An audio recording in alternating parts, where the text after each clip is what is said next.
7 o'clock in St. Louis, and you are listening to The Morning After, presented to you by Brown and Crouppen. Tim McKernan, Doug Vaughn, Martin Kilcoyne, Jackson Burkett is on the ones and twos. Chairman Kurt manning the Collier and Thompson phone lines.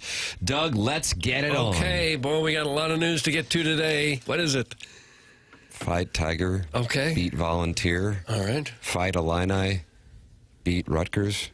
Go Rutgers. Beat Illini. Go fight. Win. Scarlet Knights. You don't go into Piscataway and think you're going to get a dub? Go Volunteers, beat Tigers, go fight, win. Volunteers. Okay. Jackson, how are you doing after Knoxville? Yeah. Okay. Uh-oh. Martin, you're going to have to talk him up. That's are you part of the taking alliance. questions, Jackson? I know it's They're only showing highlights as we speak here on the on one of the monitors in the 101 ESPN studios. Is there always a comeback in college basketball, Jackson? If your team is up 10 or down 10, does it mean anything? I'm gonna drop some knowledge on you boys. Ooh, here we go. Good. This has never been said before. Okay. Basketball is a game of runs.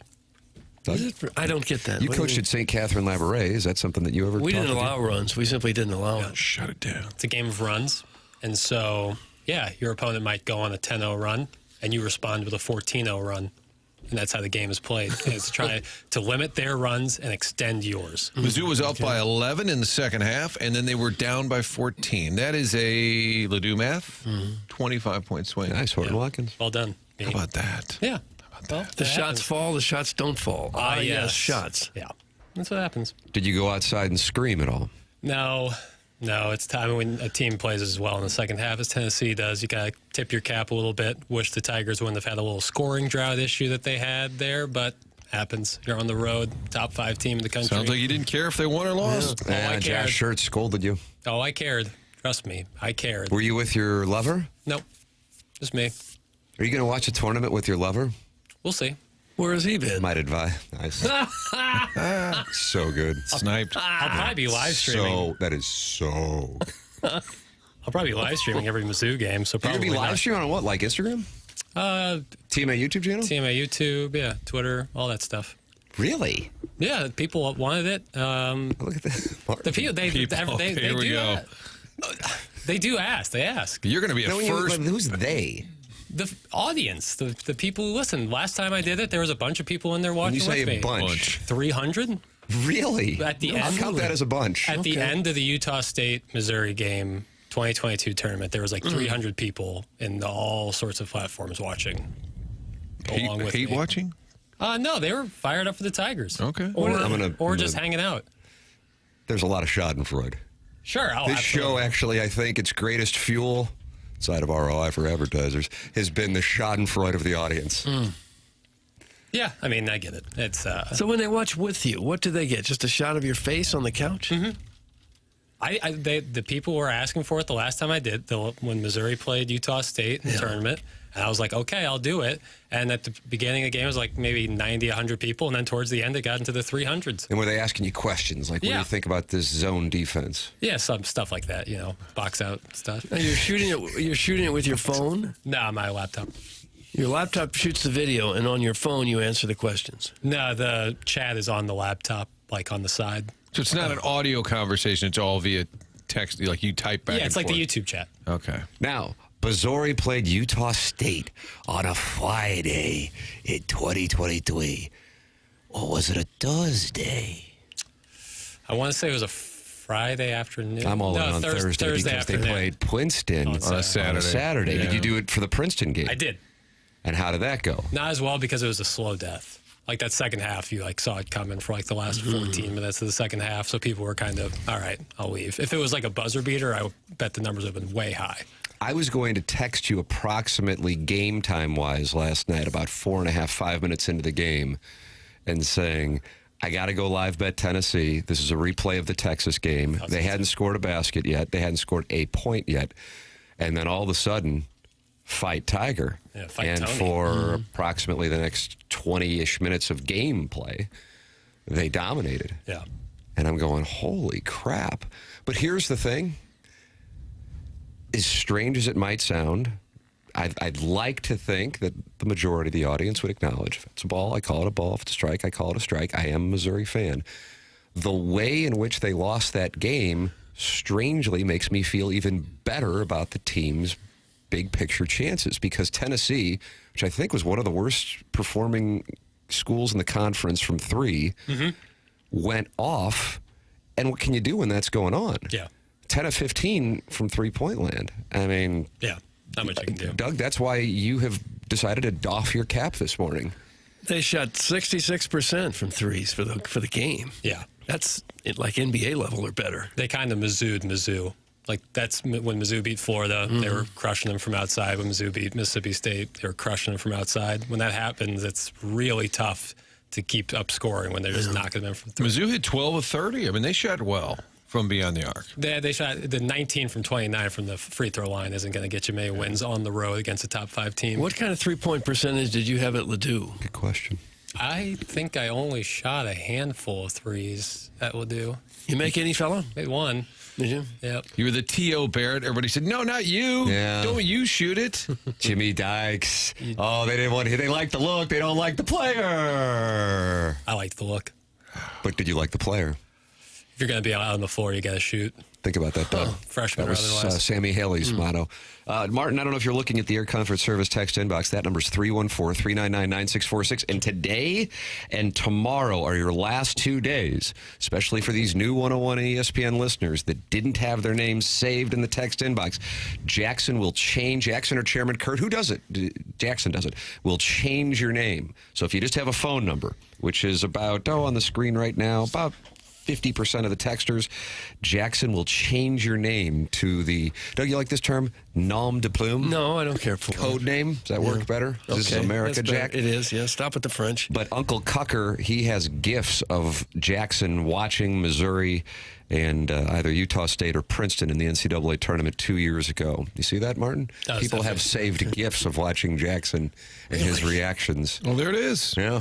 See? And I was kind of like, I was like holding back a little bit. that right? Well, because I don't want to really embarrass myself. See, that's why I ask about you watching these games with your lover.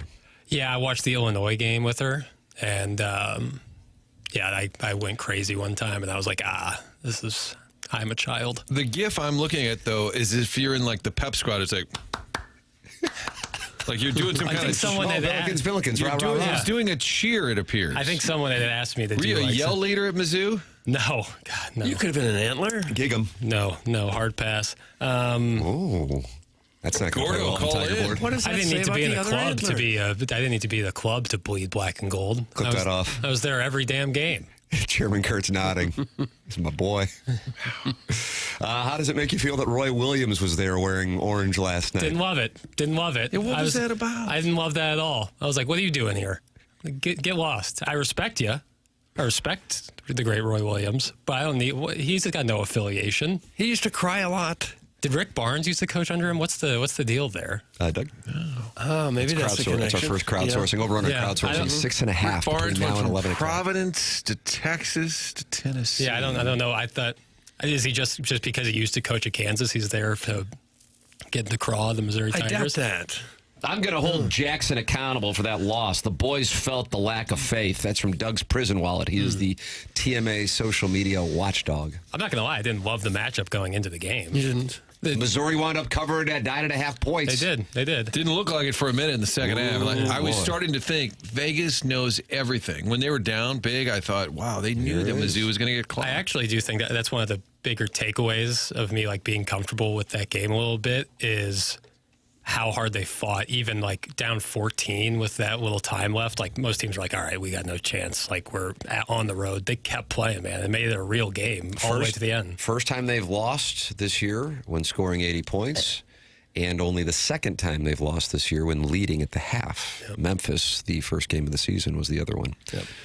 But yeah, I come away from it going, okay, Tennessee had to go off from three in order to beat them. And if you run into a team that normally doesn't utilize threes to be a successful ball club, and they go off and do what they did, that's a cap tipper. So I'm at peace with it. Jimmy Dykes said this might be a Final Four type team about Mizzou. I was Conference like, wow. Final Four locally. Of course, Doug, it goes back to 1989 in Michigan and Illinois.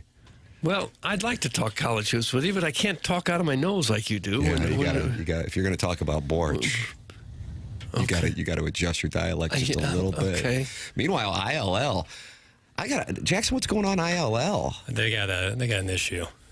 If If you would ask me who could win a tournament, I know, is a long shot play about a month ago, I'd have been like, yeah, ILL. And now I don't know what the hell's going on with ILL. they got some issues. I mean, they had to come from behind against Ohio State, who has been better in the recent weeks, but lost in Nebraska. The loss to Maryland a couple weeks ago was really bad. And you talk about Wutkas. Yeah, and then Rutgers. I mean, Rutgers is not good. Rutgers is not They're down good. 23-6. Yeah, Rutgers is not good. They got a consistency issue that they got to fix ASAP. You can't be going into late February, early March with a consistency issue. You got to get that ironed out. But Brad Underwood's a really good basketball coach, and I have faith that they will get it ironed out. We forget in 2004? That's from Beer Cats.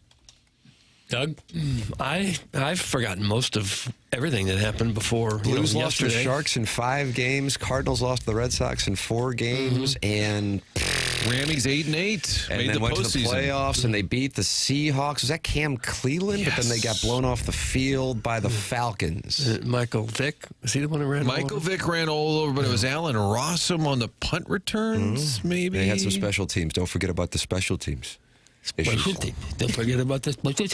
So I have not forgotten 2004, but Beer Cats is asking that question, Jackson. Is he talking about Mizzou in 2004? He's almost certainly talking about the Illinois playing North Carolina.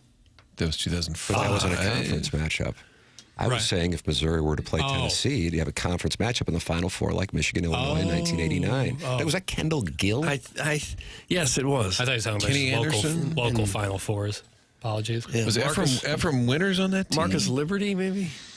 Might have been a little later. Jesus, is there anything else you guys can talk about? Holy smokes, that's from Eric in the Central That's West fair. End. That's and fair. he hates the topic of basketball. He hates the topic of basketball. Well, Take your lacrosse calls. 969, whatever the number is. 314-974-0101. I don't know how many phone calls we'll get to next week, Doug, because we will be live from Jupiter, Florida for TMA at Cardinal Spring Training, 7 a.m. to 11 a.m. The program returns to the Cardinal Spring Training Complex in Jupiter. I think it's the 16th year we've done it from Jupiter, Florida. Tune in next week as TMA broadcast from Cardinal Spring Training all week long, live from Roger Dean Stadium. Don't miss TMA from Cardinal Spring Training all next week on 101 ESPN. It's brought to you by CarStar, your auto body repair experts. Doug, Jackson, and I flying down on Saturday. Martin on Sunday. Jackson going over to the complex on Sunday. I'll be going. Doug, I think you might join to test out all the equipment because we'll be up on YouTube from spring training in addition to 101 ESPN and, of course, the Dobbs Tire and Auto Center 101 ESPN app, and there is also a TMA STL app to download. So I've checked the weather. It looks like upper 70s, low 80s, and sunny every day. You guys thinking about doing the show topless? Oh, Bill. I don't know how comfortable about 30% of the audience would be with the barbell studs in my left nipple. Oh, yeah, that's a game changer. I think cutoff shirt is the go-to because it's a tribute to Edmonds. Half- I think we all wear an Edmonds jersey day shirt. one just to troll the old organization. Yeah, he when he would be asked about that half shirt, which I believe was under his jersey when he hit the walk-off home run, was it Dan Maselli in Game 6 of the 2004? I remember. Was it Wheeler? No. It was Maselli. I really do. It was a sore subject. He would initially answer it sincerely by saying, well, you don't want to wear a full shirt, and here's the reason. And then as the picture made its way around, he wouldn't be asked about it. He would be kind enough to do online chats, and somebody started going after him for it. And he said, well, I don't show up to McDonald's and ask you why you're wearing what you're wearing. Don't ask me what I wear to work. Reasonable. And so... Naked bodies. So we started to bail on all half-shirt questions in the chat. But what is the origin of the half shirt? Like it's so hot when you got a full shirt on that you just can't take it. You got to go half shirt, but you don't want to take your shirt off. What is it? Doug, explain to me the origin. I remember Auburn football team wearing half jerseys for a year or two. Oh, War Damn Eagle. I remember Doug Flutie when he throws that football. When he throws that football. I know. I sounded like somebody's How like. are the sports? Are they great? Sounds like someone's Swedish uncle there, but like when he, what's the guy's Miami? Yeah. Orange Bowl. They're like jumping up. You were at that game, weren't you? They're jumping up and down. They're wearing like you can like almost see their nipples. Yeah, I didn't understand that. And they're like mesh jerseys. That was kind of a look for college football. You're right. Just barely covering the shoulder pads. Was that mid 80s, late 80s? Yeah. Yeah. Should we bring it back? I don't know. I could see if you had a big gut, you wouldn't want a T-shirt because you'd have to buy a really big T-shirt everywhere else. Right. That wouldn't fit you very well to accommodate the gut. I think it is kind of coming back in college football. Is that right? Yeah. Well, the half shirt certainly is. Yeah, you can even, that's a choice when you make a player in the football game. Yeah, that I believe Is that right? I like my Is that quarterback. when you make your teams on the video game? Hell no. Yeah, the quarterback goes crop top. And it shows a lot more Why? skin than you'd think. I think that's a tribute to Ezekiel Elliott. I think Zeke really brought that into the football world as of late. did Boz start that? Was that a Boz thing, Martin? That's a good question. Boz made it prominent, but I think it was already a thing. Maybe it gives you more flexibility if you're a football player. You're not I don't know. strapped down. I would wear a guess. crop top every moment if I had the body for it. Okay. Can somebody please give the final score to Missouri versus Tennessee last night? 85. It's 15 minutes in, and you still haven't given a final score. That's from the 314. I get the sense probably isn't going to be texting in a code name. You think that's real? 85-81. There's virtually no way to get it on your own. Martin, you like to scroll back in the text history to kind of determine whether or not we're... Oh, body of work. body of work. Tanner, how many 12-yard field goals have it been this year? Really, 12 yards? Come on. That was the previous text. That was a good one. So I'm going to say That was So fair. it's going to come after you, guy. there's a lot come after you guys. You can come after us. 314-399-9646. Air Comfort Service text inbox. YouTube.com/TMASTL. The Angry Engineer is a new burner in the YouTube chat and says, do Tim and Jackson still wear their Kamala half shirts? I do. Oh, gosh. I do. You do? I get lumped in now. Yeah. You wear a Kamala half shirt. Yep. You're going to be wearing that at Roger Dean Stadium next week. Yeah. I think that'll be endearing. Go over real well. Yeah. That'll be a tune into the YouTube next week for Cardinal Spring Training as Jackson Burkett will be wearing a Kamala half shirt. That's right. Which goes back to my disdain rankings. Who will look at the table with the most God, disdain? it's tough. I had to rethink it after throwing it out there the other day. I think Nolan Gorman might give us a look of disdain. Nice fella, but I just don't know if he wants the hijinks. I'm excited. I think a lot. I talked to Brian Bartow, the great PR man for the Cardinals. He's excited about the show being there. We talked about all the great personalities that are on this team. Seriously, honestly, if you're a young player on the team last year, I'm not holding rights. I'm not saying they're winning the pennant. But if you were a young guy on the team last year and you've got some personality, you look around, Goldschmidt's a veteran leader, Arenado's a veteran leader. They bring in Matt Carpenter. It's kind of a serious group. I think this will be a more fun, younger group to be around. And from what we're doing, which is talking to people, hearing their story, sharing their personality, I think it'll be a good group to be around because you don't have some of that older seriousness is all I can call it. Yeah. That veteran intensity. I think this gang will have a little more fun. And it's important to have fun because it's a long, For sure. long season. And if you're not really enjoying being there all the time and the other teammates, it could get to be a rough ride. I mean, I think it's become more of a topic for the Blues, that the room's a little blah, that there's not a ton of personality. I think people even that cover the team, that are around the team, that know the team have said the same thing. So even though it doesn't change your one-loss record necessarily, I think it can be a factor. I think this would be a group, and you guys aren't down there during the season regularly, but there is a vibe you pick up when you're around the room when they're just not having much fun. And I think this group largely, I think like you guys will enjoy Victor Scott. I think you'll enjoy Mason Wynn, Jordan Walker. Now, having said all that, what if none of them come on the show? Tim, what if we set up the old table, run the chords, and we just sit there and do play-by-play every day? Hey, the guys are out shagging. Hey, free and easy. Best shape of their lives. Is that Jimmy Crooks? Hey, Jimmy. How's your slide piece? Now that I see the way they're playing catch, I think this club could win 90. There you go. Let me ask the plowmaster this. Doug Jackson's dad is on the Callier and Thompson phone line. So good morning. He is not. Do I have bad information? He was as of I feel like 45 seconds ago. Yeah, he. There must have been a barge situation. I was calling in from the barge? I didn't actually speak with him. I recognized the name and skipped a step. Could you hear seagulls croaking? Is that the word? Seagulls croaking on the Mississippi River in St. Louis. We don't have seagulls on the Mississippi. Would be squat. When I think of a dock worker, I think of seagulls. But would they be squawking? Squawking. Okay. Hurt my neck there. Fly with me, lesbian seagull. Who is that sings that? Engelbert Humperdinck. And he wrote it as well?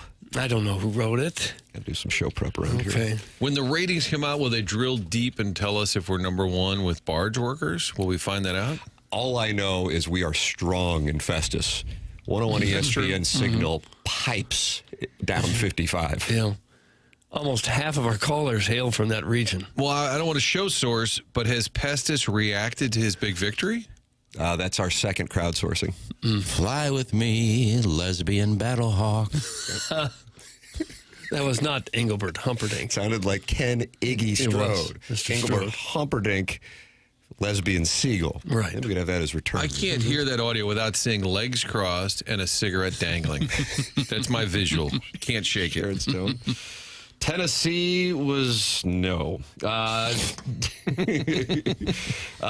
did Bartow's quote-unquote excitement change before or after the Edmonds interview? That's from the 314. No, they're all good. Doug, we're fine.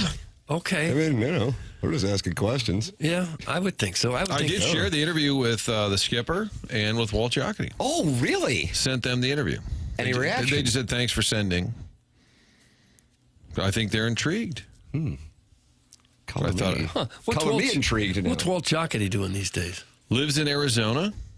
I think he'd had some health issues, but lives in Arizona. Last, he was working for worked for the Reds for a long time because that Bob Castellini, the owner, was originally part of the Cardinals ownership group. And I think Walt, after a while you forget what was said on the air and what was off the air. But it probably doesn't matter. I think Walt said this to me on a podcast in the last couple of years, that when he was with the Reds, it's really an interesting story, and he had just gone there after being dismissed by the Cardinals. Bob Castellini had come from the St. Louis ownership group, that they were all in on signing Albert Pujols that offseason, the free agent year. And Walt said it got to the point they talked to Joey Votto about leaving first base to play left field, and Votto said, for that, absolutely, to get Albert. And Walt swears it was real close, that Albert was interested in doing it. I think what was unsaid is that Albert would have kind of stuck it to the Cardinals by going to Cincinnati. Can you imagine one of those sliding doors if Albert, instead of going to the Angels where we largely forgot about him because he's out west playing in the middle of the night, had that happen? I never had heard that story. And Walt said 100% it was close. We just, in the end, didn't get the money that he got with the Angels. But that Albert was intrigued by the idea. Can you imagine that? Him coming back, 3 times a year and just killing home runs? And playing in call that here in the park? Red, in that ballpark. He'd hit 70 home runs. Sandbox. I don't remember the Marlins being a random one. They were the secret one. But I don't remember hearing much about I never heard of it. I'd never heard that story.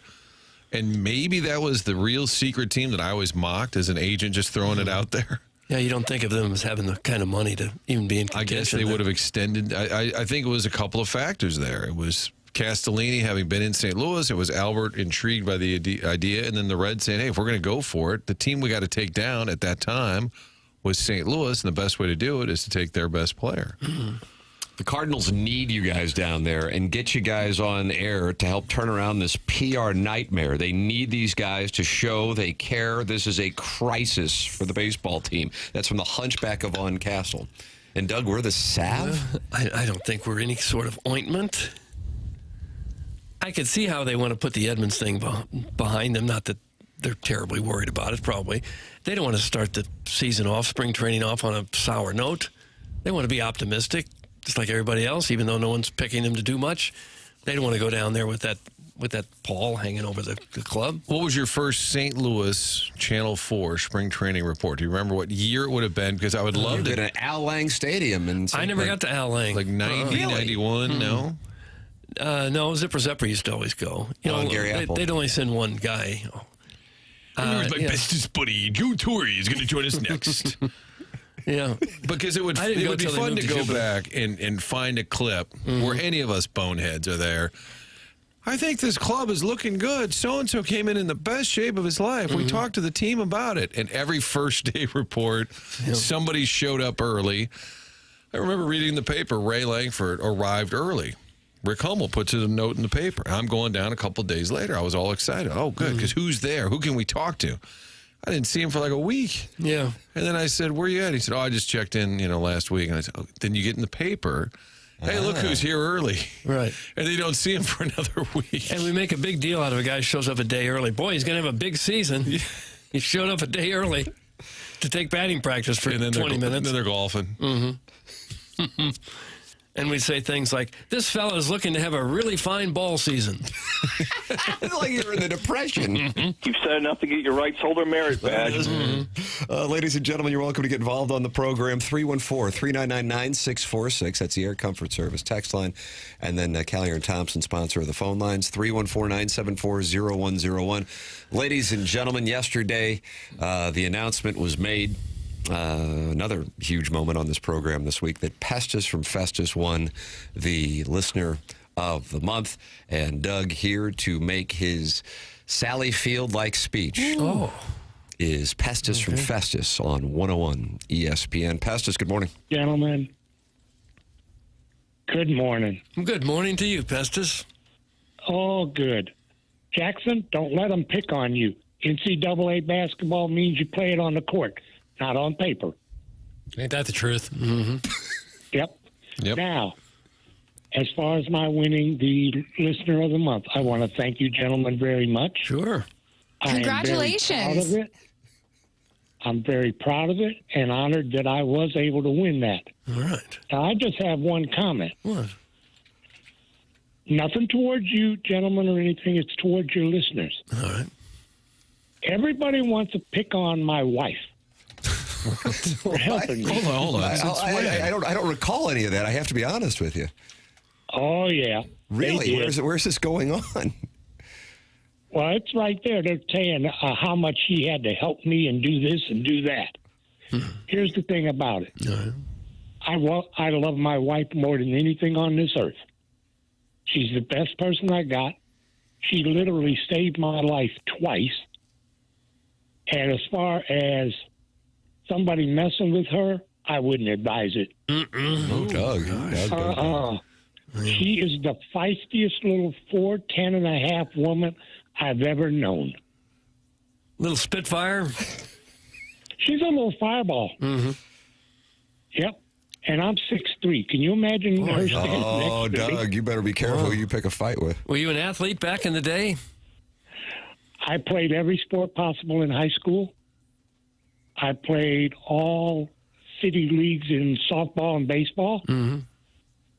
I played roller hockey in the church parking lot at St. Rock's. St. Rock. Wow. Nice. May it rest in peace. Just shut it down, Doug. Yeah, I'm sorry to hear they shut that down. How did you and the Spitfire meet? Malt shop? It was on the internet.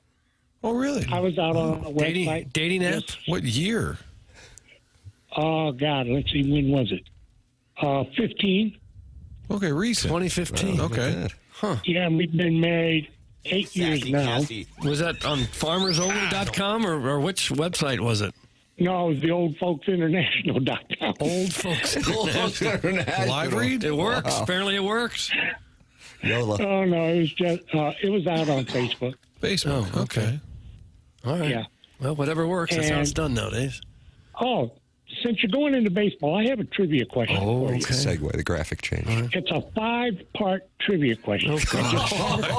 Doug, are you taking 5 No, I don't know if we got time. I mean, based on the first segment, it seems we might have time for it. You'll never get it. I won't ask for the answer right here on air. You can give it to me after I'm off the air. Sure. Okay. 1967. What happened to the St. Louis Cardinals and who did it? That's kind of broad. That's kind of broad. JR? Yeah, but if you look it up, I'll give you a hint.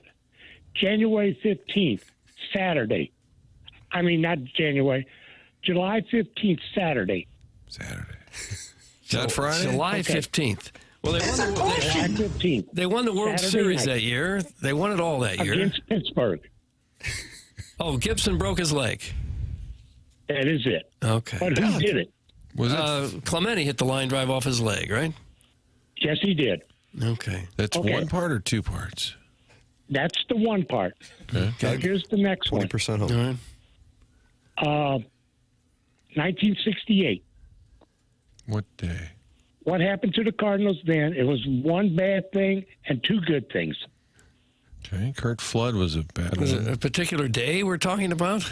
You know, it's a very good question. Season-wise. What happened? Well, this season, 1968. Well, they went to the World Series and lost it in 7 games to Detroit. Yes. Now, That the bad two thing? things. Two things. What happened to their pitchers that year? One pitcher in particular. 68. Did Nelson Bryles get hurt that year? Nope. I'll give it to Sports you Open right now. Line. Okay. Bob Gibson won the Cy Young Award, Yeah. and he won the MVP of the year. Right. Okay. That was the 1.12 ERA year. What was the bad thing Now, that here's happened? the last part of the question. Oh, and this one's really good. a better job. This one's really good. Okay. What happened in 1968 that changed baseball in 1969? They lowered the pitching mound. Those are the ERA, 1.12. That's it, right there. Oh, I feel good about myself. I feel bad. Somebody just told you to go play on I-55. This is terrible. These people at Tech, not a lot of support right now for our listener of the month. Well, tell them don't try to send me their wives. I don't want them. Oh, God. Flip it off. Tough. I got my own. Gentlemen, it's been great. I will get back with you probably after your trip down to Florida and enjoy it. Hurts. I think I Felt like we only got 2. Well, Doug, the texter's not happy with the call. no. Well, Doug, the texter's not happy with the call, no. unfortunately. This guy's loneliness saddens me, and I've been in the TMA YouTube chat. That's from Nate in Tallahassee, kind of giving himself, some Right. credibility. But saying, he's not lonely. He's got his wife that he loves. OMG, this hillbilly has to go. Colorado alert. Bring your 5 trivia questions for Doug. That's from Saucy Jack. Now, Sweet Sweet Kai, I love Pestis. He can have Sugar Mama. And that's Jackson's buddy, Sweet Sweet Kai, who lives in Martha's Vineyard. Currently, yeah. With his sugar mama. Yeah. Yep. His fiance. I gotta He's say, offering up. the Pestis twist I didn't see coming was his wife. I was thinking they met in like 1965 at a bowling alley. It was 2015 online. Like, why? I didn't see that coming. Technology and stuff. Right. That's how they do it. That's how it's done now, I guess. God bless him. I enjoy him. Dougie's our I do, listener too. of the month. Yeah, well, you can see why. Yeah, a Let's lot get of to it. invitations for a variety of ways to end the call. Doug, Bleach and I-55. This one combines them. What happened in 2025, specifically February 6th? I'll tell you, it's the day Pestis drank bleach while playing in traffic. That's from B Money. So it's like, Come on. So you call into the program, and then the texters don't like you. It's an unfortunate thing. But then the callers don't like the texters going after them. And Doug, we just have wah. It's wah, Yes. wah, wah. It's not like they just don't like him. They want him dead. Right. On 55. It's a bit harsh. It seems a little much to then drink bleach and then be in traffic. Right. Like one or the other. your poison, We'll man. probably do it. How wild do you think 6'3" looks next to 4'10"? Did he say he's 6'3"? Isn't that what he said? Uh-huh. Wasn't that the deal with Casey Kasem and his wife, Jean? She was the one that was 6'3". Hi, gang at Cheers. That's the actress. Remember her? The blonde lady that would come in at Cheers. She would say, hi, gang at Cheers. That was Casey Kasem's wife. Martin's doing show prep, About Doug. 30 years younger? 20 at least? Ish. Willie, Tony doesn't have time for these kind of calls. That's what happened every Sunday. Somebody that random would call into the skipper with a weird thought or observation that if any of us had said during the week at the ballpark, we would have just been annihilated. And instead, because it was on the Mighty Mocs and they were Cardinal fans since 1942, then the skipper would say, that's a really good point. And I'm screaming at the radio, no, it's not. No, it's not. Well, you give a little leeway to the older listeners. I have a feeling Pestis may have called in and Willie put him through on the Jacober vehicle that was Sundays with Tony. I'm 4'10", and my wife is 6'3", and it's kind of hot. That's from Doug's Hammerbelt in the YouTube chat, which Nate in Tallahassee is not on board with. That's youtube.com/TMASTL. You can get involved on the program by competing in the Design Air Heating and Cooling Email of the Day. We do that every day at about 10:50. The morning after at InsideSTL.com is how you can email in. DesignAirService.com. I was texting with Seth Goldcamp yesterday, as a matter of fact, to get our heating and cooling system maintained, and they're going to be coming by and tending to that. Doug's a client, Martin's a client, and I'm a client as well. The longest-running sponsor on the morning after is Design Air Heating and Cooling. And if you run into an issue, whether you need maintenance or the system just goes down, go to DesignAirService.com and work with Seth Goldcamp. No upselling going to go on. They're going to fix it, and you know you're going to be able to count on them, and that's how they earn your business. 4 generations. Design Air Heating and Cooling. Online at DesignAirService.com. Send your emails in the morning after at InsideSTL.com. Big news today, Doug. Martin has a surprise guest booked coming up on the Stiefel dossier. Okay. It says 9:30. Stiefel, the sponsor of Jackson's dossier. Martin, how would you tease Doug with this surprise guest? Any hints? First of all, I felt like we needed it today. And then looking at the dossier, I think I was right. Oh, wow, the Stiefel dossier. Well, Just got jackhammered. Since I burned through all the pale peyote questions yesterday, I felt like we needed something. And then yeah, you did. You just started reading all of this. Jackson was miffed as if we couldn't. They were so bizarre. I think we could go back and nobody would remember. I would say random. The name came up one day. I scribbled a note, sent it to myself, and followed up on it. I would say, I think you'll enjoy it. I think you'll enjoy it. Any hints, like initials? We're too far out. As we get closer, I'll think of Height? How tall is this fellow? That's an interesting question. Why are you assuming fella? With this female It's always demographic? fella. It's always What a fella. about Fella Reese? Oh, my that God. time that, let's see, no, that was a male, that was a male, that was a male. Yeah, that's a good point.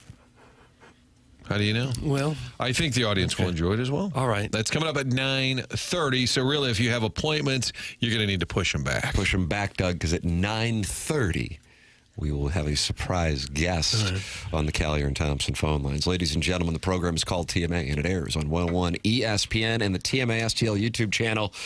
This is The Morning After, and it's presented to you by Brian Crouppen.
this Rich Gould?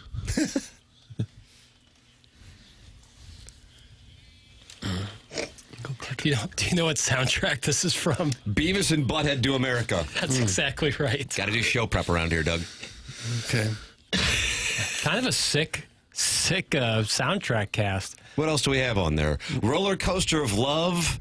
They don't have the song titles, but the artists are Red Hot Chili Peppers. Red Hot Chili Peppers, No Doubt, Ozzy Osbourne, Rancid, LL Cool J. Ladies love Cool James, Doug. What's your favorite LL Cool J? I don't know a song that he does. Isaac Hayes. Yeah, I love Isaac. ACD, It's going back to AC/DC. Cali. Yeah, that's it. Mama Said Knock You Out? Yeah, was that 90? I'm going to go 91 when Mama Said Knock You Out. And if Jackson is a cinephile, Yeah. do the producers have to pay the artist to use their song in the movie? I assume Absolutely. they do. Yeah. A lot or a little, do you know how that works? I think it depends on how much of the song you use, but yeah, it's expensive. I can imagine. Director who has used music most effectively in film. Scorsese. Approved and approved by the Board of Approval for better approvals. Using the second half of Layla. Oh, that's exactly what I was thinking about. Ray Liotta's got a little white that needs to go away. The piano part is really awesome. And they did, it was My Way, the Frank Sinatra song. Chairman of the board, Doug. But he did the Sid Vicious version for Goodfellas. Incredible. Van Morrison singing Pink Floyd's Comfortably Numb in The Departed. I didn't see that coming. Yeah, when Leo and Vera Farmiga are getting it on. Spoiler alert. Are you taking that's cinema not good. questions, Jay? I know we have Always. a lot to get to. Blues Perpetually. and Panthers tonight, 7 o'clock. Stanley Cup champions. Yeah. Matthew Kachuk back in that. I tried to get Walt to call in just to talk a little. So he's not the Hockey. surprise guest at 9:30. Yeah. Walt is in Sweden right now.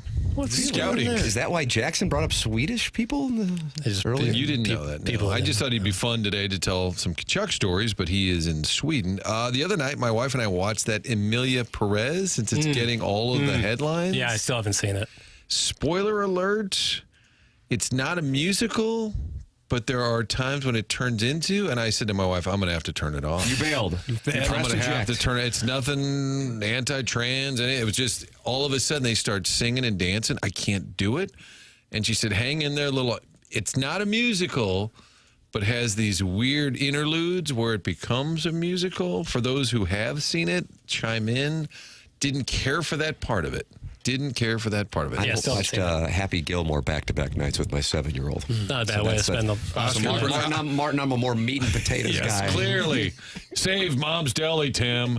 Martin's over here watching Emilia Perez. My brother-in-law said, you guys will love it. You got to watch it. And I watched it. I was like, eh.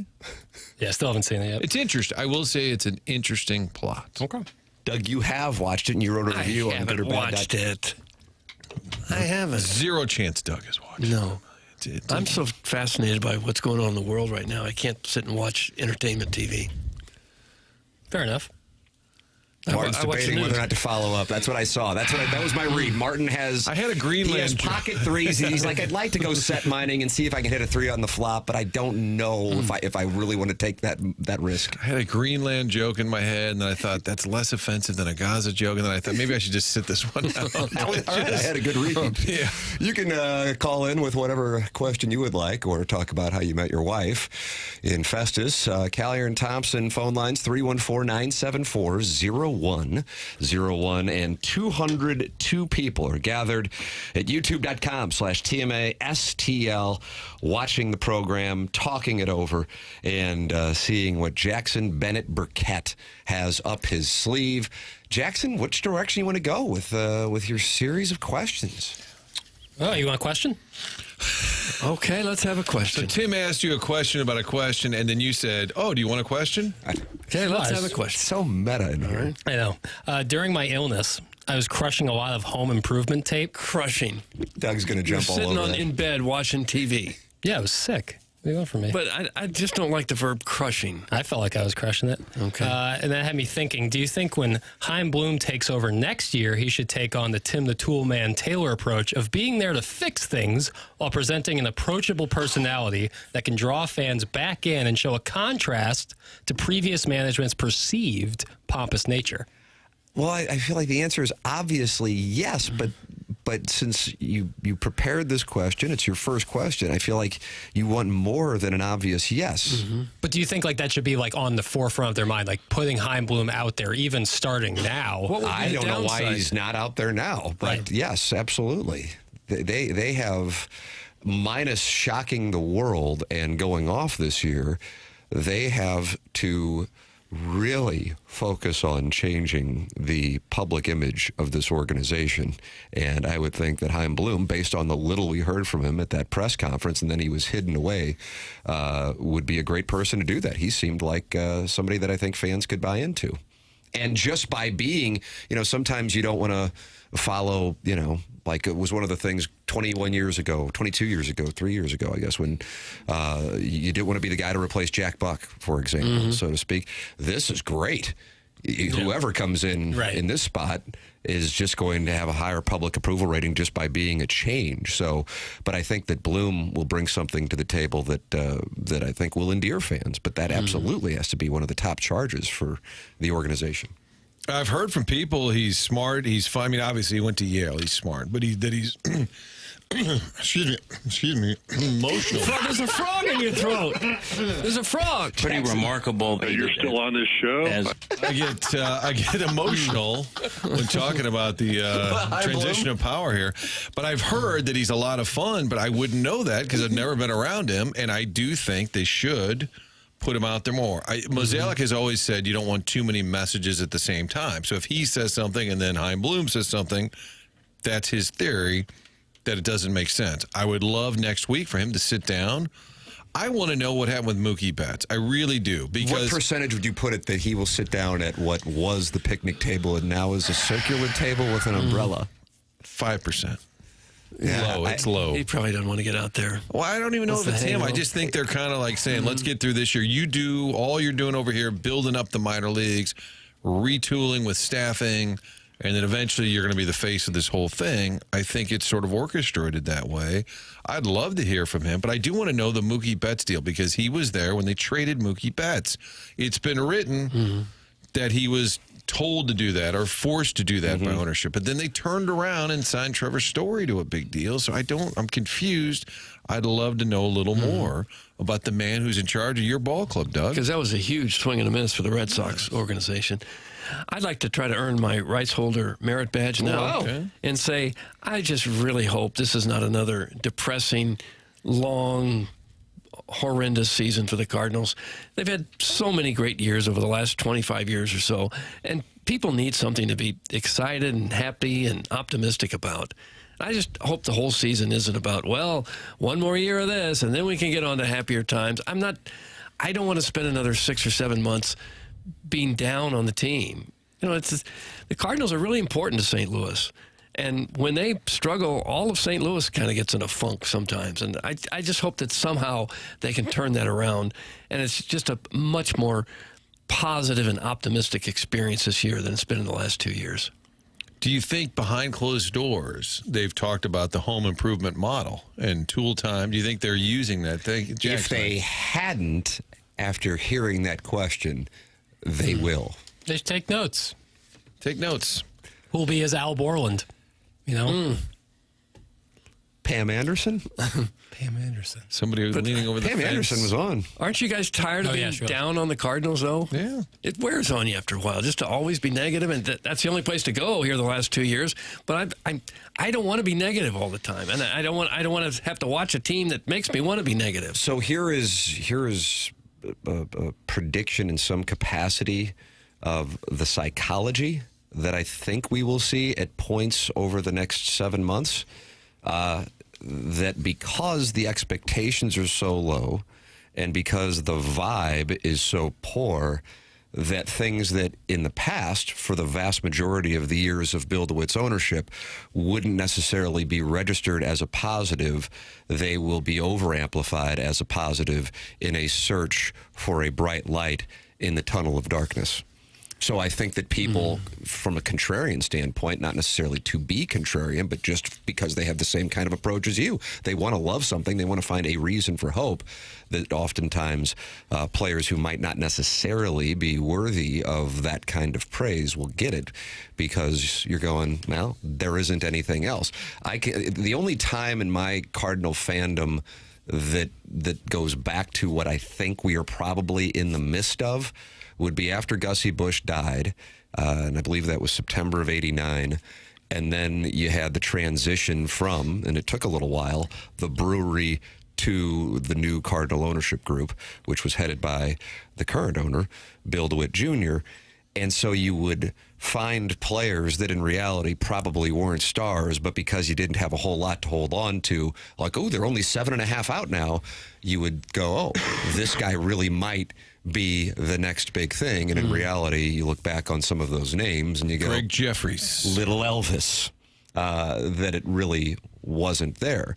This is the first time that we're going down to do the show from spring training, and the expectation of the people listening in St. Louis and around the country streaming for Cardinal fans will not be that of a postseason appearance and a run. It's just not the way that it's been. And so this is a real unique time in the organization's history. But then you combine it with 23, you combine it with 24, and then what the mindset is after an off season, in which to date there hasn't been an addition made. You not only have low expectations, but you have low morale around the metropolitan area for Cardinal fans. Yeah. And the Edmonds interview resonated around the country. I noticed yesterday all these different outlets that picked up on it, the New York Post, and maybe it's AI generated, I have no idea, but all of them writing about Edmonds down on the Cardinals. And one of them, maybe it was the New York Post, it ended with Edmonds saying, I'm just going to take my talents and go be a gardener. And I thought, this is the greatest final sentence of a story ever. I'm going to take my talents, a la LeBron, and go and be a gardener. Yeah. No, I think there's no doubt. The morale is low, I think. And maybe the players are a little insulated. If you're Walker Wynn, you're on a big league team, you're excited. Like, I don't know, maybe we can be good. I don't know if it's affected them, but I think around the employees, the building, people who've been there a long time are probably muttering, oh my God, what happened to us? How did this happen? Your thoughts are welcome on the topic. 314-399-9646. That's how you can text in. Call in 314-974-0101 and join in the conversation at youtube.com/TMASTL. 228 friends are in there. Doug John Scores is talking to Don Peepy and Chester McNaughton and MD 2020. And do you pronounce it Shibbity? Is it Shibbity? That's how I've always said it. Yeah. Shibbity's in there along with the Angry Engineer. And the Angry Engineer says this is the first time in decades that the Cardinals do not have a single player that's a draw. Yeah, it's hard to argue that. It is. Unless one of the young guys gets on a tear. But for now, yeah, I don't know who you market around. Matz? Yeah, pretty good lefty when healthy. Fred Bird. Good mascot. Yeah. Can't deny that. Pretty good bird when he's healthy. Can have Pestis throw out a ceremonial pitch. Sure. Yeah, that'd get people going, I think. Guys, the arrogance of the Cardinal way got in their way, and they tripped over it as the game of baseball passed them by. That's from the 636. But that was like a column. Well, I don't know that it passed them by. They just made a series of moves that didn't work out. And their two best players got old. Baseball old, anyway. Signed some very bad free agents, and now haven't signed any free agents. They haven't signed one all off season, have they? Not That's one. right. Not Only one. team in baseball not to add a free agent. So there's a distinction. It's like they're gun shy now. Good luck. Pete Alonso signing with the Mets, eliminate Bregman to the Mets, which therefore tightens the market, which changes Arenado's status, kind of, maybe? Question mark, Tim? I think that was a domino. I do. I think we're going to see movement here in the next few days on both Bregman and Arenado. That's my read. Alonso got $54 million for 2 years. He's got an opt-out after the first year. It's 30 for the first year, 24 for the second year. Yeah. And he's got an opt-out, and the thought process is Steve Cohen is in love with Vladimir Guerrero Jr., who's a free agent following the season, and he will be going all in on Guerrero, and Alonso will be opting out. I was reading that last night. from a New York publication. Armin's on the Callier and Thompson phone lines. Yes, Armin. Hey, good morning, guys. Thanks for having me on. Oh, sure. I agree with everything you guys are saying about the Cardinals. I remember Busch Stadium as a kid and watching all the big, great names come up to bat. And now I don't feel like the Cardinals have that anymore. They need to do something, and they need to change it quickly. Could it become Walker and Wynn? Could those guys become stars that would attract people to the park? I think so. I think the key core. You're cutting out. Doug, we got an issue. You're cutting out. Armin, we have an issue with the phone. Pot him down, Jackie. Can you hear me now? Now we can hear you. Doug's Yes. Doug's got you. Armand? Armand? ARMAN. M-A-N. Hold Sorry. on. Okay. Take it back. I like that name. I like spelling. It's fun, and it's a good time. Armin, now that we can hear you, what were you saying? I was saying, out of those three key guys, I think the core centerpiece is going to be Mason Wynn. I think everybody's excited to see what he can do. He's going to bring a lot of talent and a lot of swag to that team. And I think you'll see that most of those guys are going to carry around him and bring up the morale of the team. But I think it all starts with him. Walker was just Now we're losing you again. Now we're losing you. Have to Armin. Unfortunately, Doug had an issue with where he was driving. Using a flip phone, maybe? He thought it was a flip phone. Yeah, now, to answer your question, though, that you asked him, Martin, I agree 100%, because I also think both those guys have some personality that if they have success, that could certainly endear themselves. So, yeah, I do think that's live. I have a Pete Alonso-related trivia nugget for you guys. This is a big trivia, 7 o'clock hour. Pete Alonso is 27 home runs away from being the Mets' all-time home run leader. Doesn't that surprise you a little bit? Yeah. Who do you think is number one on the Mets all-time Mets? Piazza? Not a bad guess. I was going to go Strawberry. St. Louis's own Darryl Strawberry. It felt like it was so obvious that I felt badly. Okay, Chairman Kurt, you just fist pumped for me? Yeah, I'm excited for you. That was good. That's the alliance. Good God. I mean, you hear Martin talking down to Jackson. That just doesn't happen over here. Yeah, that's why our alliance is so strong. Martin, you're welcome to join. He fist We're like the SEC. We're expanding. He fist pumped because Tim got the answer right. I didn't get to chime in earlier, but he also got the "Mama said knock you out" thing right. 90. Too. Well, of course I did. That stuff is the years thing. Number 2 on the Mets all-time home run list is pretty recent. Battled injuries. David Wright. And was a guest on the Joe Buck show, maybe, that HBO show early on. David Wright is the answer. Okay. Pete Alonso, and then Jackson, Mike Piazza. That's a good guess. Number 5 was referenced on this show about a week ago. Keith Hernandez. Rusty Staub. Don Clendenin. Grand Orange. Can we have initials, please? H.J. Howard Johnson. Howard Johnson. Herbert Johnson, yeah. Number 6 is old school Mets, Dave Kingman. Oh, yeah. And he used to hit like 40 homers a year, and then he'd strike out like 300 times. That about 180. And they said he was a really mean guy and got into it with a female sports writer and sent her a rat in the mail. Oh, That's I don't have to look that up. Yeah, I remember all that. of my stories are loosely true. But Dave Kingman, Carlos Beltran, Michael Conforto is 8th. Wow. Lucas Duda.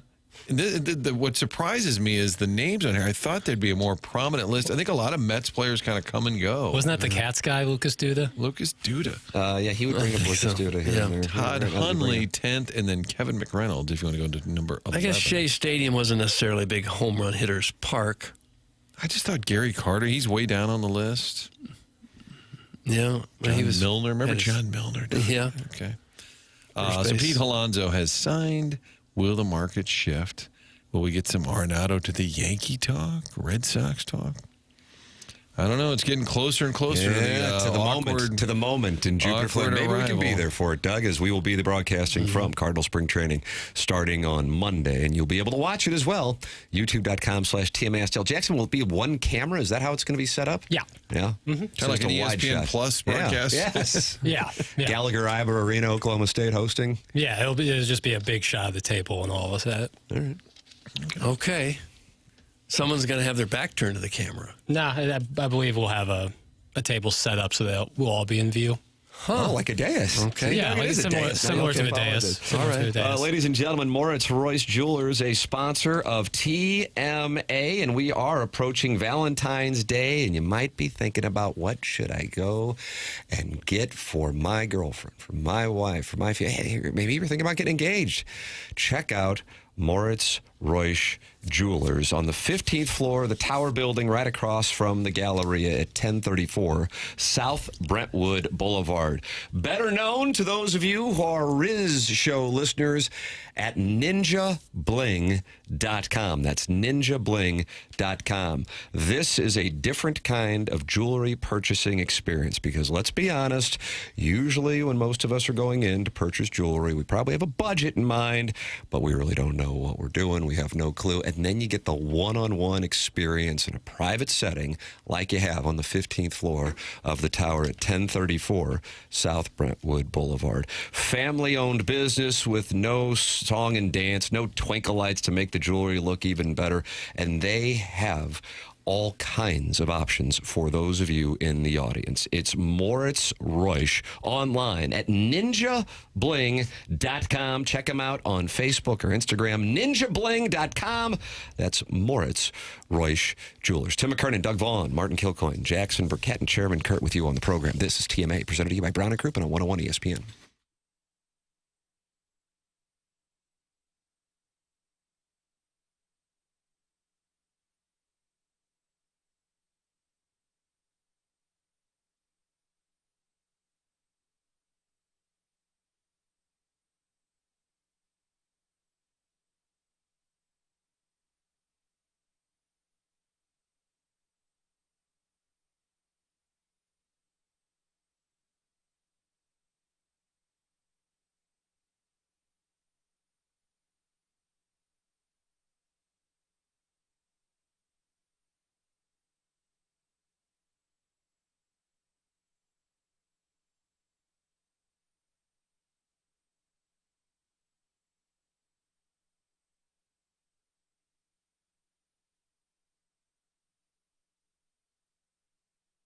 Together Credit Union started right across the street from the brewery. Started as Eagle Credit Union with employees at Anheuser-Busch. Now it's grown to 14 area locations. And when you're a member of the credit union, you're not just banking there, you're a part owner. You profit when the credit union profits. Working together, that's what Together Credit Union is all about. And they just launched a brand new high-yield checking account called Empowered Checking. With Empowered Checking, you earn above-market interest on the money that you keep in your day-to-day checking account. The interest paid to you each month. A checking account that rewards you for balances not based on activity. To apply, pretty simple, togethercu.org. Stop by any of those 14 local St. Louis branches. Work directly with one of their amazing member advocates. It's a great thing to sign up at Together Credit Union. Do it with the kids. Get them started with their account. Get paid to save with Empower Checking. Visit togethercu.org/empower for full terms and details. Membership eligibility required. Together Credit Union is federally insured by the NCUA.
This is Action Jackson with a Sports Center update driven by Johnny Londoff Chevrolet and Johnny Londoff Autoplex. The Blues are back in action tonight, taking on the Florida Panthers right here on 101 ESPN. Pregame at 6 p.m., puck drop at 7 p.m. That was another Sports Center update driven by Johnny Londoff Chevrolet and Johnny Londoff Autoplex. See them at londoff.com. Chevy, together we drive. Are you kidding me?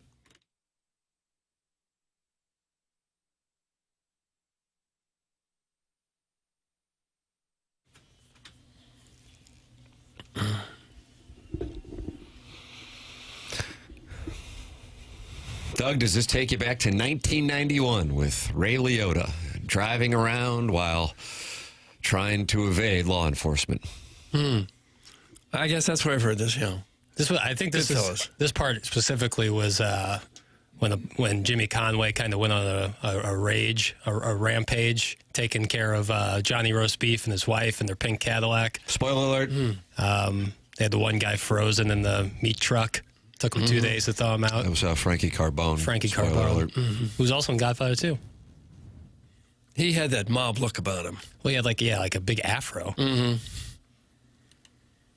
Hey, boys, are we going to have a Super Bowl party in Florida together? Is that you or a texter?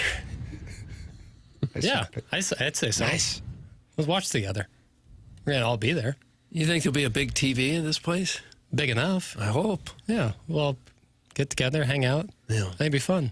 You don't mind if I come over? Please. Nice. Bring your betrothed. I shall. Would it be awkward if I left my wife behind? It would be odd. I got to go watch for work. Got to go hang out with the boys.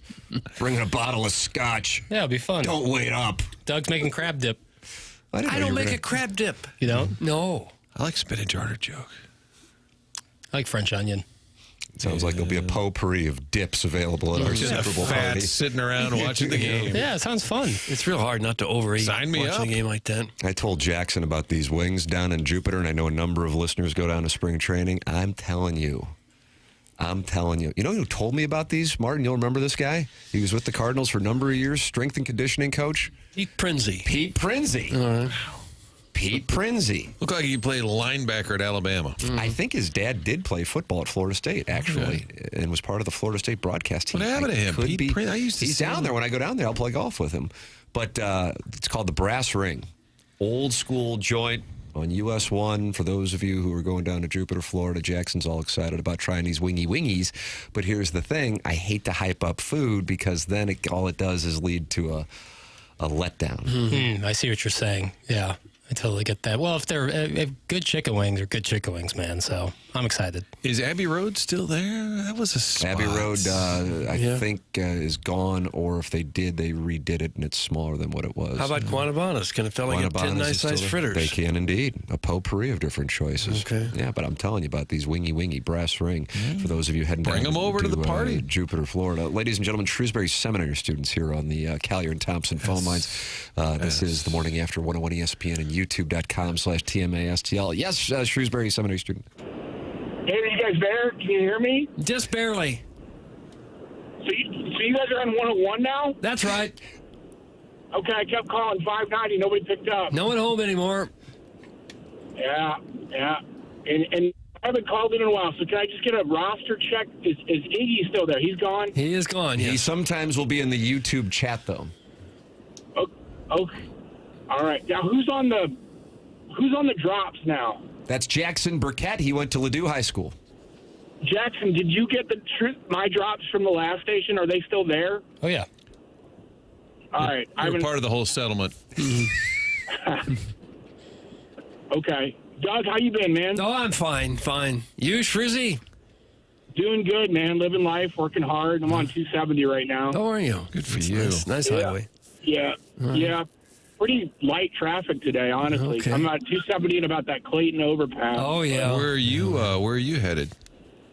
I'm headed to Maryland Heights, where my office is. So. Where that tushy boat. Hey. There's one of your drops right there. Jackson. Okay. All right.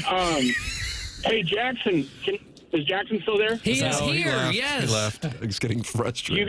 You got time for a couple NBA questions? Yeah. I like it. Yeah, there's a lot going on. Yeah. Here, we lock you in. Yeah, this could be a segment. I think this could get sponsored. Jackson, first thoughts on the Luka trade, just overall, like big thoughts on the Luka trade. Yeah. What do you think? Surprising. A blockbuster in the purest sense. Do you think the Lakers have enough to win 3 rounds of playoff series? No. To get to the finals? No.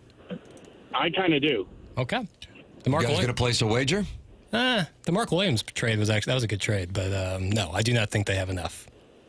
Yeah, I saw Mark Williams getting like 20 and 10 last 10 games at Charlotte, so that's good.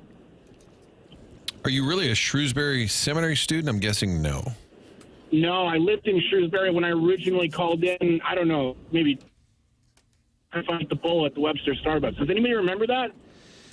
Doug, Yes. he called in a few years ago on this program, and I know we have a number of new listeners now, and got sideways with a gentleman who went by the name of Jimmy the Bull, who then wanted to meet him at the Webster Starbucks to fight. Right. Is that correct? Mm-hmm.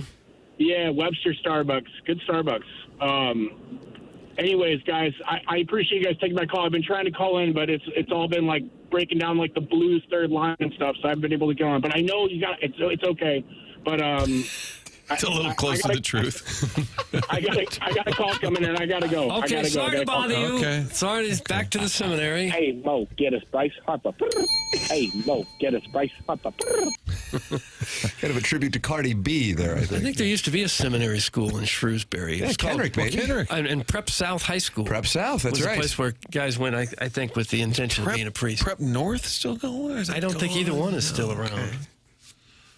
I think that was in Shrewsbury. Oh, yeah, that Kenrick is still pretty prominent. Everything's named Kenrick over there. This guy's a fake shrew, but I enjoy his calls. That's from the River to Perry yacht captain. Okay. And he knows when somebody's really from Shrewsbury because he has that yacht that goes up and down the River to Perry. Mm-hmm. But he's got a tongue like a little hummingbird. Put that off. Snag that audio and play it for the drops. Got a little Big Al in his DNA. That just sounds a little, just voice-wise. I wish he would call. Fine. I would love to know who's answering the phone. What's your name, baby? Bathe with a plugged-in toaster U-Tool. That's from the 314. Does not have a name saved. If you want your name saved in the Air Comfort Service text inbox, Jackson will do it today, and he will do it tomorrow. But once he gets on that plane on Saturday, he will not be changing names anymore. How did our society ever evolve to the point where the toaster became the murder weapon of choice? Murder weapon.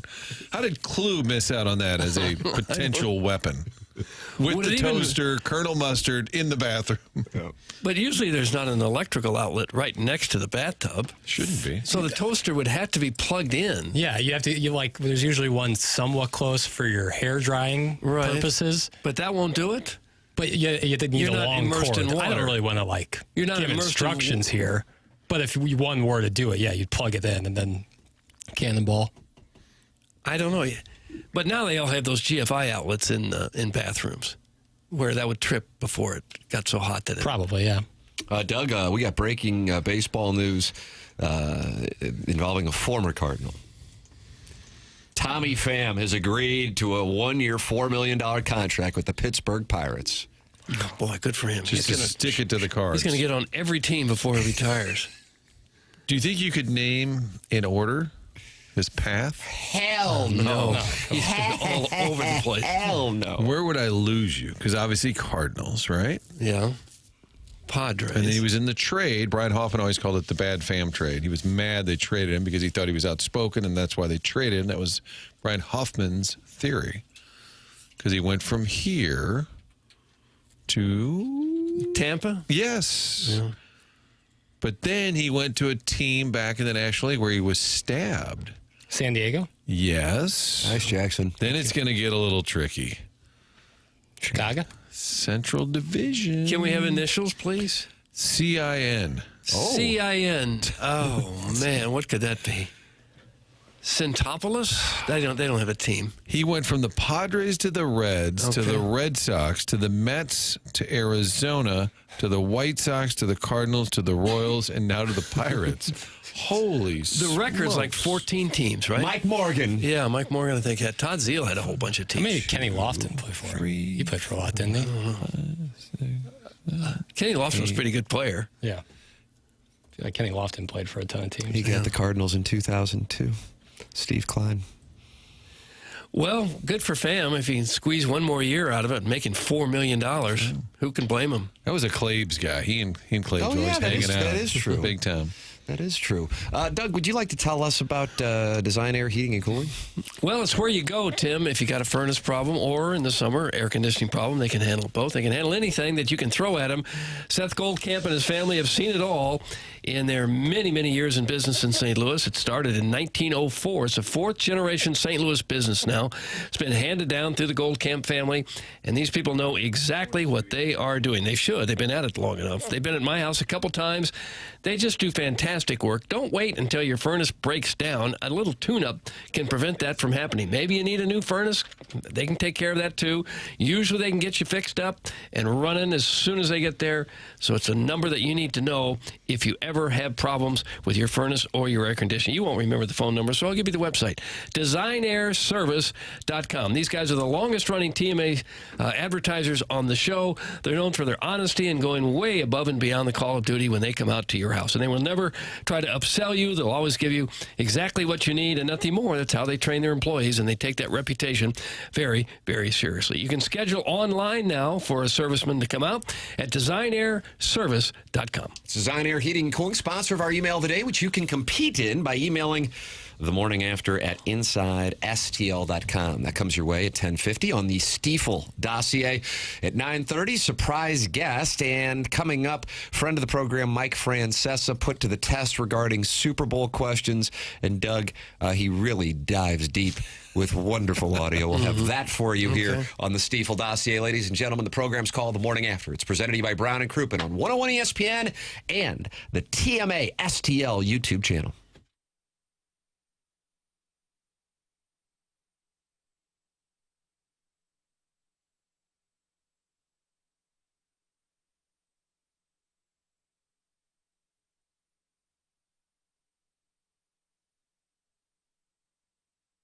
This is a time when people are wondering what the right move would be. You're going to buy the home, you're going to sell them, maybe refinance. Well, that's where Stewie from Stewart's American Mortgage can help you out. Call him on his cell phone at 314-324-4440 or Google the Bagel Loan, and Stewie is with us right now. Stewie, let's talk about customers refinancing their loan.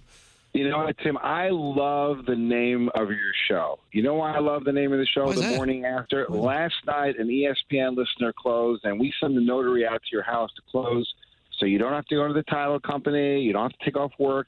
Goes after hours to your home, closes the transaction for you, reviews everything. It's easy and it's simple. But this ESPN customer had a FHA loan. With FHA loan, people don't know, you pay PMI no matter how much you borrow, 90% of the property, 80%, always paying that nasty thing called PMI. And if you borrow more than 90%, the PMI never, ever, ever goes away as long as you have that loan.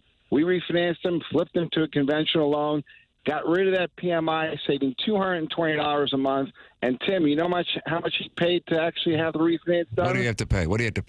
Zero. Zero. No call, zero. $220 saved on the loan. Incredible. Now, it didn't cost him a dime. Got out of the FHA loan. He's the morning after. He's doing great. God bless. Love hearing it. That's the name of the game. Support the sponsors. The sponsors make themselves accessible to you. Stewie gives out his cell phone number. It's 314-324-4440, or you can Google the Bagel Loan. Thanks, Stewie. Have a great day. You too.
Nice.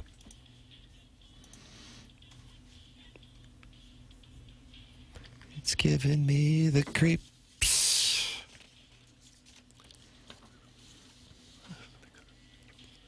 You sure got nasty teeth. 1985 Best Picture, Teen Wolf. That was the Best Picture? And the actress playing Boof won Best Supporting Actress. Look it up. Do some show prep, please. Okay. Thank you. It's Fisher Window and Door Store, 8 o'clock hour. The show's called The Morning After. The kids call it TMA. I'm sporting a TMA Banty Rooster hat. You like that? Mm-hmm. You watch it on YouTube. You can get it at tmastailshop.com. I'm the man in black today. Is it scary? I'm scared. It is. You do the thing. Oh, yeah, watch us all. It's like for people on YouTube, especially Aaron in St. Chuck, who I see is in there and talking it over. Okay. She has the nipple rings. Watch it. Scary. You're waving your hands in front of your face there. It does have a definite gangster vibe. See?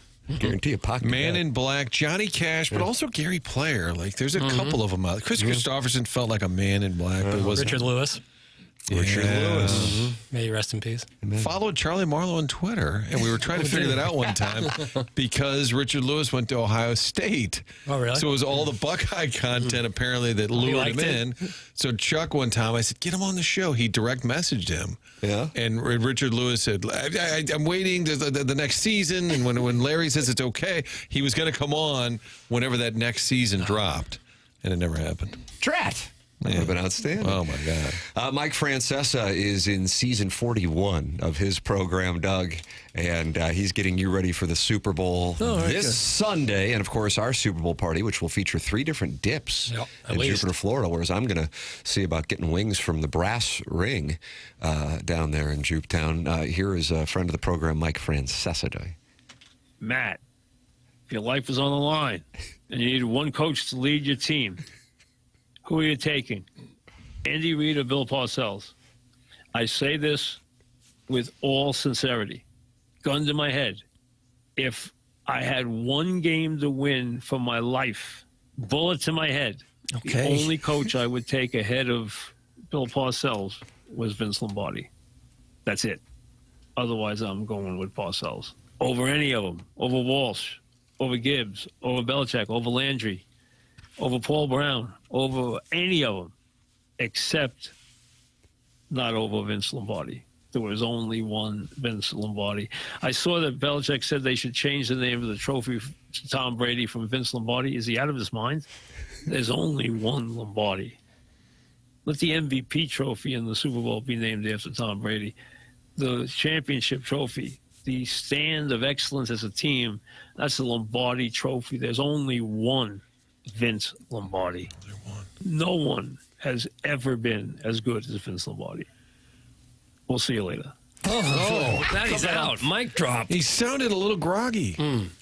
The podcast Mike isn't. He's not 1:30 to 6 p.m. WFAN Mike. That was a different animal. Podcast Mike is a little muted-ish. A little quieter. I'd really love to see like the other side of the camera shot. Is he just like in his home? I don't know if there's a producer there. He goes on every single day. He does it every single day. I hope it's from his house. Oh, yeah, I guarantee it's from his house. Yeah. Absolutely. At this point, all the money he's made, he didn't leave in that house. Yeah, a week or two ago, he, I guess, dropped a car trunk on his head. And so he had this huge Band-Aid on his head. Oh, what? He was doing it with this huge Band-Aid on his head. And he would give like a hot take and the Band-Aid would start to peel off. That's the price you pay for giving a take, Doug. Because clearly the sweat had started to form on his brow. And he would just have this dangling Band-Aid while he was yelling about like the Jets or something. I don't disagree with his Vince Lombardi take, though. He delivers it in an odd way, but he wasn't asked about Vince Lombardi. No. But it's probably true. They don't need to change the name of the trophy. And the MVP trophy to Brady, that would make some sense. I thought that's what the original thing was. I thought it was as well. So when he was saying that, I'm going, am I misremembering what Belichick actually said? And it was said in a way that it was kind of like, like conversational, just throwing it out there. It wasn't like, "Hi, I'm Bill Belichick, and I'd like to talk to you about the name of the trophy." Nope, I'm sorry. I think according to he said ESPN.com, Lombardi. Bill Belichick said coaches can't win games without the players and suggested that the Lombardi Trophy be renamed after Tom Brady. Yeah, but the way it was said was in a different. I get if you read it in a quote, but if you saw the exchange, it wasn't like he's like, "I need to tell you something here. This trophy's misnamed." You're welcome to give your thoughts by texting into the program 314-399-9646, calling in Callier and Thompson phone lines 314-974-0101, and talking it over with Aaron and St. Chuck, the deep voice dude, and John Scores in the YouTube chat, youtube.com/TMASTL. You miss anything, you can always go back and podcast it in our podcast on TMASTL.com, and the TMASTL app is brought to you by Schaefer Door Company. Doug, you know Jason Gosrow because he's been over to your house and he's saved the day. He has. He saved the day a couple times. I got a really old garage door, and I'm trying to nurse it to health, and I don't want to really replace it just yet if I don't have to. And Jason and his staff have come over a couple times, and once they replaced a strut, and another time he just did a little adjustment on the opener, and it works perfectly now. Thank you, Schaefer Door Company. They can do the same for you. They've been doing it for many years now. They service all kinds of garage doors for service and new installs with LiftMaster. LiftMaster garage door openers are strong, quiet, and Mister. They are also versatile. They also can handle big jobs. If you have a warehouse or a business with those big giant garage doors, Schaefer is experienced in handling those types of jobs as well. And they have that special Monday morning standby service. They are ready to go for whatever reason. It seems like when garage doors go, they go over the weekend, and you get out there and start your car and want to get out on a Monday morning and can't get the garage door open. That's a problem. Schaefer Door is ready to go with a team ready to take care of you if you have problems on a Monday. It's Schaefer Door. I'm going to go ahead and spell Schaefer for you now because there's been some confusion over that. Schaefer. Yes, only one F.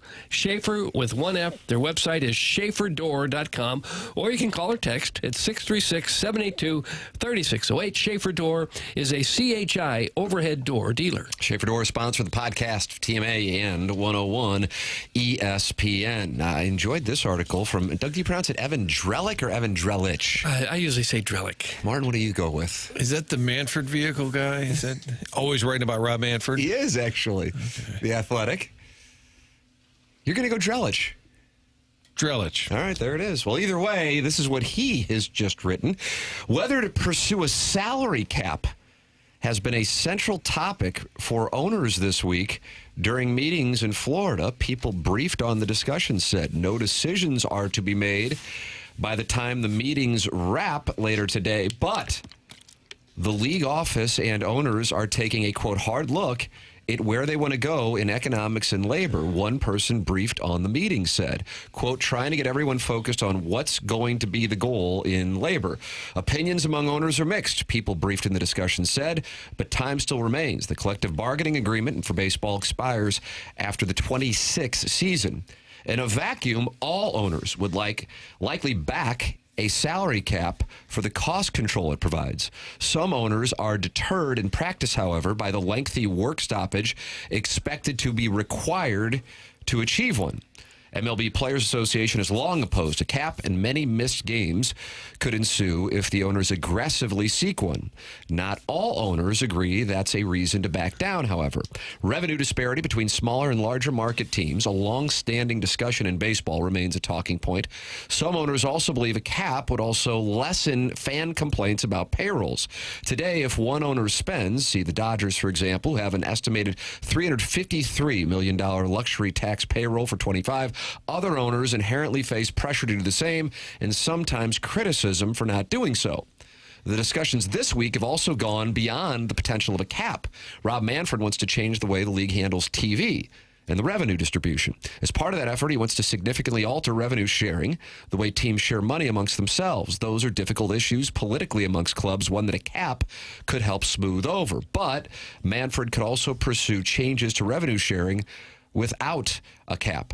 Tony Clark, for the record, who is the head of the MLBPA, said that is not something that they are on board with. Quote, players know from firsthand experience that a lockout is neither routine nor positive. It's a weapon, plain and simple, implemented to pressure players and their families by taking away a player's ability to work. You can read more at theathletic.com. That's Evan Drellich or Drellich with the story on owners discussing today whether or not to go forward with pursuing a salary cap after the CBA expires following the 2026 season. I think it's inevitable that it's going to happen at some point. Do you really think so? I think so. Because it's careening way out of control now. The haves and the have-nots, the difference seems to be greater than it's been in many, many years. I think most teams would go for it at this point. But would the players go for it? No, the players will definitely not go for it. So they'll institute it, and then they'll have a big work stoppage. Right. That's what I don't know would if that's a good anticipate. idea for baseball. I'm going to say that it's maybe not a good time for them to kind of walk away. Because the game isn't necessarily in a strong position to risk. It just feels that way. I know there's a lot of numbers. We don't even know about international dollars that come in with Ohtani in Japan. There's a lot of money coming into baseball. It's not a hurting sport, but it does feel like in terms of Americans' interest in the game, I don't know if shutting it down for a year or two would be a good idea. No, but if some of these teams aren't making any money, in fact, they might be losing money in the short term. They'll get it when they sell the franchise, these owners. But for now, if they're faced with $200 million or more payrolls just to be somewhat competitive, they may not make that back in a year. They may say, we're better off but not playing a year. Now, the only way a deal gets done is if the other side also gets something. So then you go, okay, what do the players get? And I think the players would certainly want a salary floor, and I think the players would want to be able to become free agents sooner. Yeah. Mm-hmm. So I don't know if that gets things done, but... Yeah. I would make that deal if I was an owner. As long as you got the cap and the floor, that makes sense. I personally would love to see it. I personally would love to see it. And then part of me also wonders if what we've seen with this slowing calendar of transactions in the offseason is in part a way to choreograph a narrative that, look, we can't compete in the offseason, and so a number of organizations have said, all right, we'll sit it out with you. And then that's why you see the same damn teams every single time when a free agent is out there in the conversation. It's always limited to a handful of teams. So the Cardinals are a bit like Norma Ray or Trailblazers. By taking this stand, we will lead the way in doing nothing. Wow, how about that? They're leading the way in doing nothing. Which I'm going to sit this one out. Yeah, I think it's helping. Tim, to your point, somebody's got to take the lead when it comes to doing... And that's what's going on here. Yeah, when it comes to doing nothing, they're first. Viewership's down because of the huge disparity. Lockout to get a salary cap could draw frustrated fans back. That's from the 314. Baseball Armageddon is coming. That's from Just Don't Press Push in the Air Comfort Service text inbox. There were an awful lot of teams last year, even with the expanded playoff format, who weren't even close to making the playoff, not even in the ballpark. Colorado finished 37 out. The Angels, 25 and a half. Chicago, 51 and a half games out of first place. The White Sox. So they're not drawing any eyeballs. They're not getting any fans when your team is hopelessly out. Unless you want to spend a lot, it's hard to keep up. It's really hard. And we know the players will always fight it. I wonder in the room if the owners are at a majority at this point. Are they all in agreement that this is probably what's best? And you might have teams like Pittsburgh who are cashing checks, being bad, and they're like, hey, we're good with it. We don't mind the system. I would love to know in the room. We know how fans feel about the disparity right now. I'm curious forget the players, they're going to hate it, but do owners sort of agree on the whole that it's just not working? I mean, the Dodgers drove in the corner of the meeting going, hey, everything's good. Yeah, what's the problem? Mets are like, hey, we're good. What's the problem? Yankees, same. I feel like over the last few months, John Mozeliak has, when talking, said this is just the way things are. Fans are going to have to get used to that. This is the economic reality of the game at this moment when talking about off-season acquisitions. Now, because he is the messenger, therefore, oftentimes people will discard the message because they don't like the messenger. But you can separate the two, and I think he is exactly right. What this is ridiculous, and it's really something else. I don't know if these people are on a payroll of some form or if they're just kind of holding rights for the game, but they point to how there hasn't been a repeat champion and all of these things, and that you don't have the same teams in the World Series. But that, to me, is not an indication of some form of competitive balance in the slightest. The postseason is set up to be some kind of random variance festival. Look at the regular season and who is at the top of the standings year in and year out, and you do not have variance, whether you want to go back 10 years or 20 years. This is what you've got. You've got a handful of teams that regular season-wise are going to be able to be in a spot to win big-time games. The postseason just sets it up now to be a crapshoot. So if you can set up a format that will create variance, that does not indicate competitive balance. You're just choreographing an excuse. And that infuriates me as somebody who grew up loving the game. Your thoughts are welcome. 314-399-9646. You're also welcome to call in. Callier and Thompson. Phone lines 314-974-0101. And talk it over in the YouTube chat. That is youtube.com/TMASTL, where 258 listeners are in there talking it over about Billy Gilman. Doug, who sings a beautiful song titled Some Kids Are Crying Watching the News. One voice. That's what they're talking about in the YouTube chat. I see John Score said, what happened to Billy Gilman? Where have you gone, Joe DiMaggio, and what happened to Billy Gilman? So the YouTube chat does not mirror the content of the show. They're not in there now having a lively debate about the salary cap. In the sense that it is attention deficit disorder festivals, yes, it mirrors the show. Okay. The topics of the ADD does not. The pages I have open right now, I have a Dave Kingman Wikipedia page. I looked up the brass rings menu. I don't know if that makes me one of the fats. If I'm already looking at the menu. Doug, watch this. Wingy, wingy. Oh. Billy Gilman's headlining an Alaskan cruise this summer. Oh, is he really? Yeah. We should do a remote. That's a good gig to be if you can get the entertainment on a big cruise. It's Billy Gilman. Why wouldn't he get it? Doug, I don't know if you saw, but Larry Connors is taking a conservative cruise. He is. I saw the commercial for that. Join me on my conservative cruise. So I don't know what that means. Just sit around and have coffee all day and talk about Obama? Like, what does that mean when it's a conservative cruise? Hey, Martin, we aren't weird. That's from the YouTube chat. A guy posting as the YouTube chat in the YouTube chat. When I said the YouTube weirdos, I wasn't labeling the entire group in there, but I'm saying the ones who will find something like the dish Brian Kunderman and like make it a thing. There are some people in there who have weird peccadillos. I mean, hey, they just saw an attractive man standing behind the head coach of the Billikens and said, who's the dish in the background? That's it really changed his life. And when I tweeted out that the coach confirms the dish, Brian Kunderman, stays at a separate hotel, the Billikens head coach retweeted it. Come on, babe. Put the bag down. You can't make me put this thing on. Oh, we got it right in the chest. Will there be tasing on the cruise? That would be great. Buffet opens at 5. Larry's tased at 6. Stop by the dining hall. Ladies and gentlemen, you're welcome to get involved. So many different ways to do so. The Design Air Heating and Cooling email today is another way the morning after at InsideSTL.com. This program is presented to you by Brown and Crouppen. They are the title sponsor. Doug, can you guess what their phone number is? You don't have a script in front of you. Just be guessing. 222-2222. That's right. 314-222-2222. Couldn't be any easier. Presenting sponsor of TMA on 101 ESPN, and we are grateful for their support. Andy Crouppen in earlier this week. Ed Herman and Terry Crouppen also come in and talk it over with us. They're online at brownandcrouppen.com. If you are in a spot where you're going to need the caliber of services that Brown and Crouppen provides, wouldn't you want to make sure you're working with somebody who's local? Well, Brown and Crouppen has been local and founded in St. Louis and still operating in St. Louis since 1979.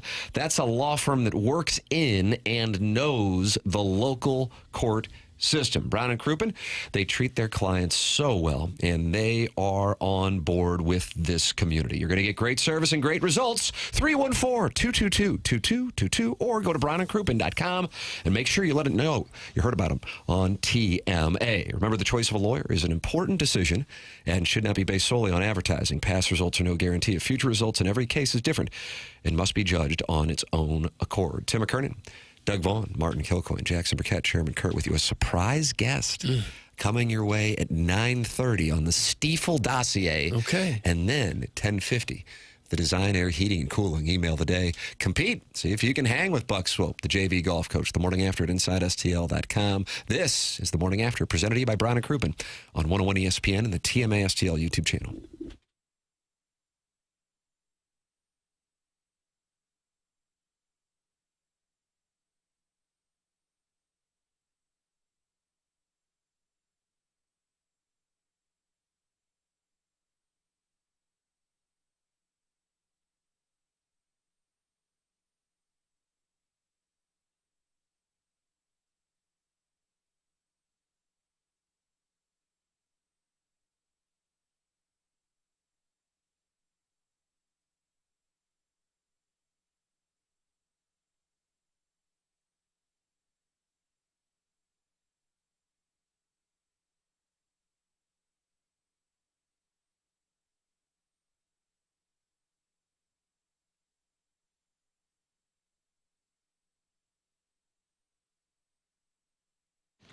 Everybody talks about the prices of groceries going up, up, up.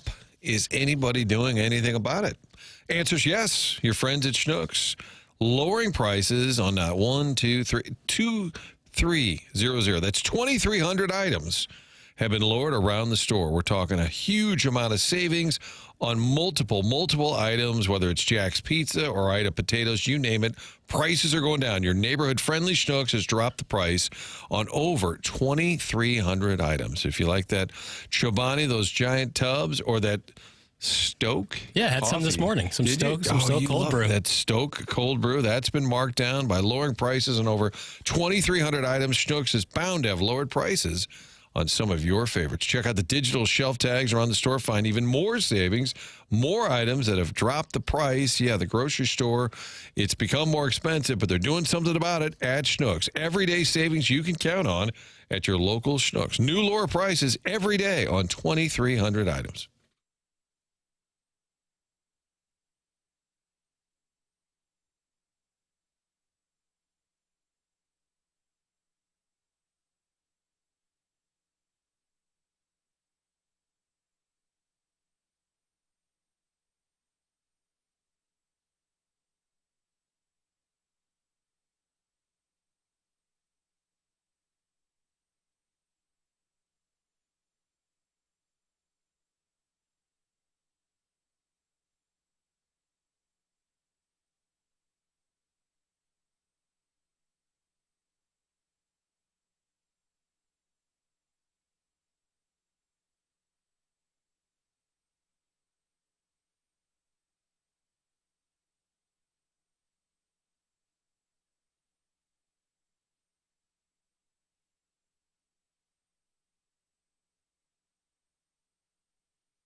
Nice. Ladies and gentlemen, the program's The Morning After. It's presented by Brown and Crouppen. Tim McKernan, Doug Vaughn, Martin Kilcoyne, Jackson Burkett, Chairman Kurt with you. This is 101 ESPN and YouTube.com/TMASTL on the Stiefel dossier. A surprise guest at 9:30. Okay, can't wait. Can't wait. We haven't got much in the way of a hint. Yeah, you don't like that Martin doesn't really share hints. No. I don't want to ruin it. It might take a second for you guys to get this one. Is that right? We won't know it by the voice? I don't think so. I didn't. I mean, it took a while on Pronger last week. Yeah, I thought that would be more of a giveaway with his voice. Hey there, boys. Came out firing with the just Tom Ackerman show. What do we got going on here? I thought Pronger would be more noted. This one will be a little harder. So that's coming your way at 9:30. Design, Air, Heating, and Cooling email today at 10:50. Send yours in. And you have this show and tomorrow's show, if you're a new listener on 101 ESPN, to get your name saved in the text inbox. Jackson cuts it off after the first week of each month. It's the only time he'll do it. And plus, this guy's going to Florida. And he's going to be in all the poker rooms and all the cocktail lounges getting bottle service. I would think so. Is there a lot of poker rooms in South Florida? Yes, absolutely.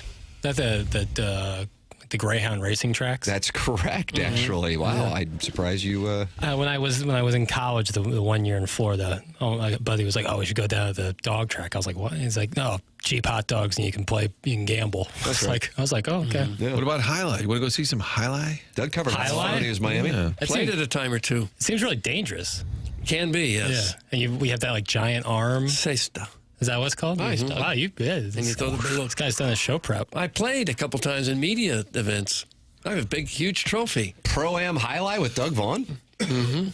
It's fun. And it's kind of like racquetball with a giant arm. Kind of. Yeah. Just Google the opening scene of Miami Vice. You'll see some clips. I've seen clips of people doing it. It's big on TikTok. There's a lot of talk that it's rigged sometimes, though. Oh, really? You're betting on humans to perform the way you think they're going to. And they can not perform a certain way. And, oh, well, they got another game coming up in 5 minutes. Gotcha. And apparently the talk was if you didn't get a certain amount of win place for shows over the course of a season, you'd get fired. So if somebody was popular among the other guys, they'd say, "Hey, you need a couple wins here so you don't lose your job." What is the object of the sport? To chuck that thing past the opponent? Yeah, so the ball doesn't bounce twice. It's like kind of like racquetball. Gotcha. Okay. But much larger, obviously. Yeah, it's played in like a giant racquetball court kind of thing.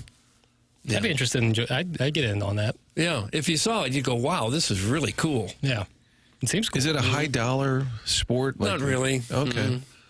Not really. I thought like maybe the wealthy in Miami were going to check that out. It's a little everybody. Okay. Like a racetrack. Okay. Doug, Jackson's spirits down a little bit because of what took place last night in Knoxville, Tennessee. Maybe it was the tease of the lead and then the Tennessee Volunteers shooting lights out from 3. 10 of 15 from 3 for the worst three-point shooting team in the Southeastern Conference. Last night they go off. Here's what Dennis Gates had to say following the loss. Great matchup, a great game. I thought our guys came out in the first half, executed the game plan. We minimized our mistakes on the road. I'm proud of our guys for doing that. I'm proud of our guys for stepping up, those that played extra minutes. Ant Robinson was in foul trouble early, never really got going.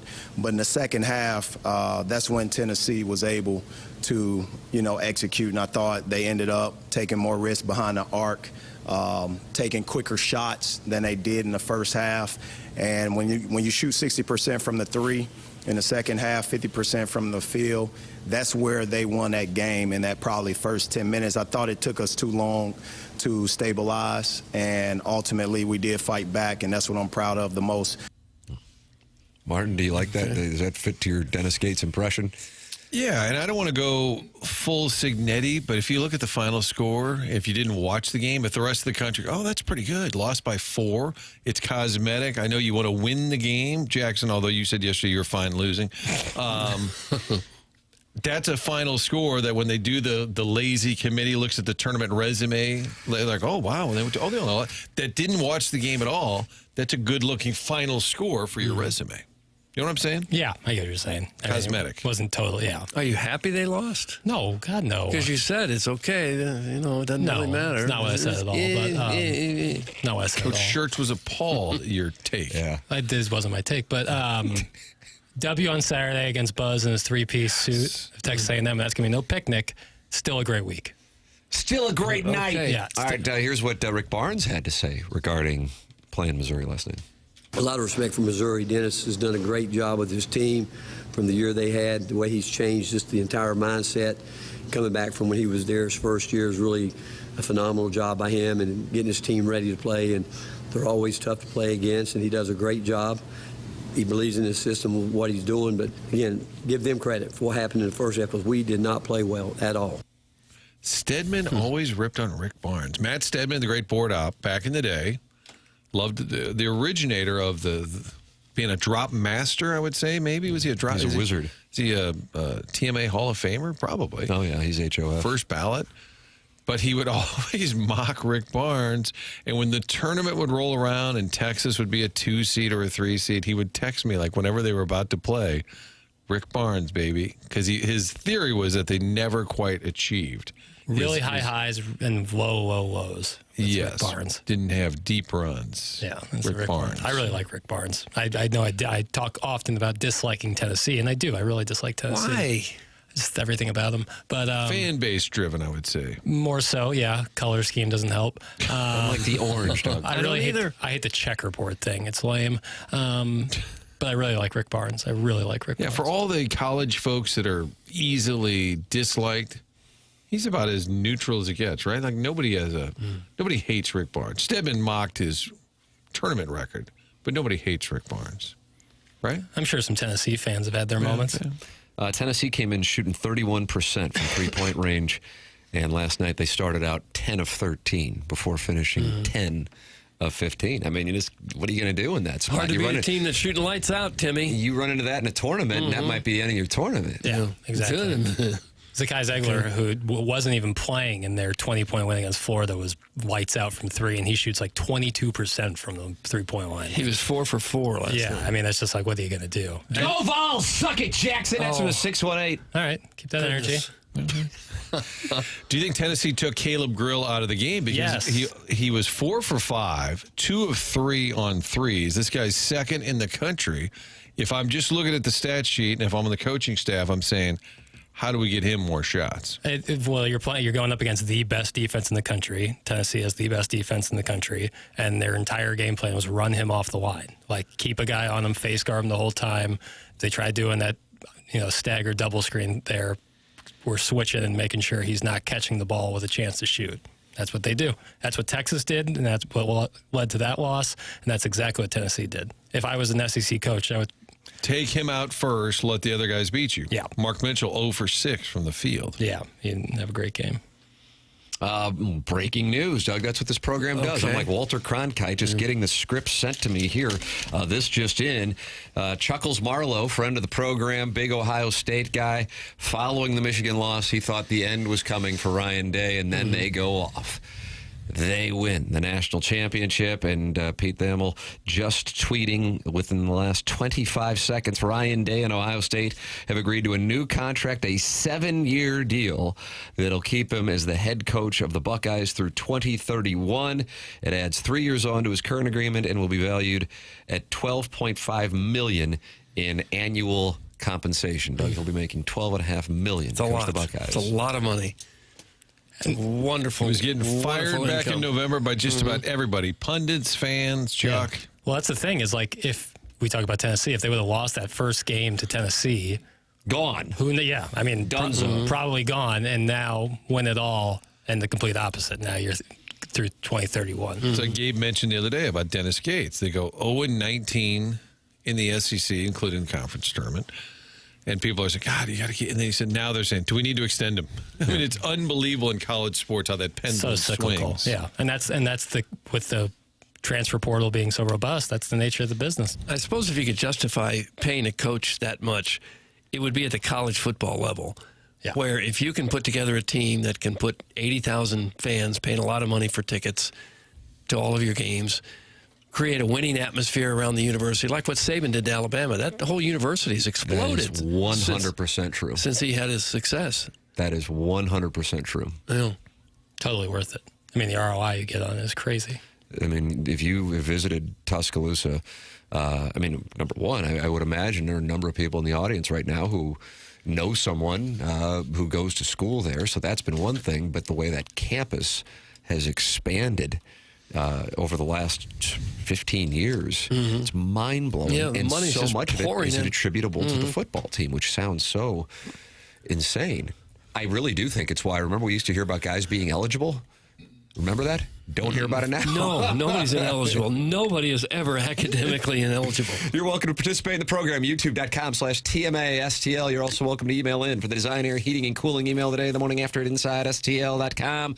Tim McKernan, Doug Vaughn, Martin Kilcoyne, Jackson Burkett, and Chairman Kurt. This is TMA on 101 ESPN.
This is Action Jackson with a Sports Center update brought to you by Saliga Heating and Cooling. Blues back in action tonight, taking on the Florida Panthers. You can catch that game right here on 101 ESPN. Pregame at 6 p.m. Puck drop at 7 p.m. That was another Sports Center update brought to you by Saliga Heating and Cooling, an independent American Standard heating and air conditioning dealer.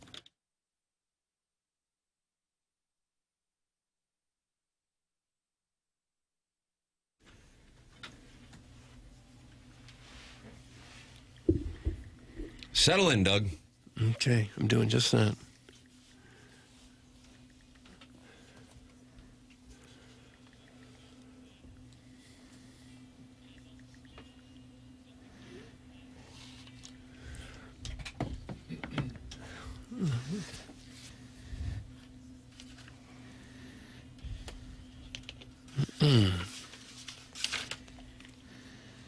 Oh, my word.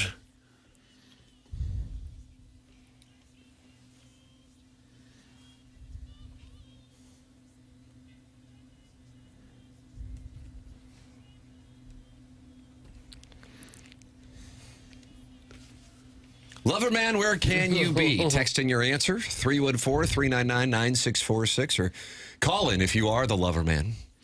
314-974-0101. Doug, I know you're monitoring Stephen A. Smith's contract situation. Very, very closely, yeah. Stephen A. Smith has long been one of ESPN's most recognizable personalities, and it doesn't sound like that's changing anytime soon. Reports emerged in December that Smith and ESPN had reached a deal, though he later disputed those. But in an interview with Front Office Sports, Smith expressed optimism that a deal would soon be reached. Smith cited a very, very close relationship with ESPN president Jimmy Pitoro, as well as Disney CEO Bob Iger, adding that when you have those kinds of relationships, you don't buy those. Hold on a second. When you have them, you don't buy those. Right. You wouldn't have to because you've already got them. That's right. It's interesting. So it makes sense. By definition, It's accurate. He also made it clear that his asking price was not the issue and that the financial side of the deal has long been agreed to.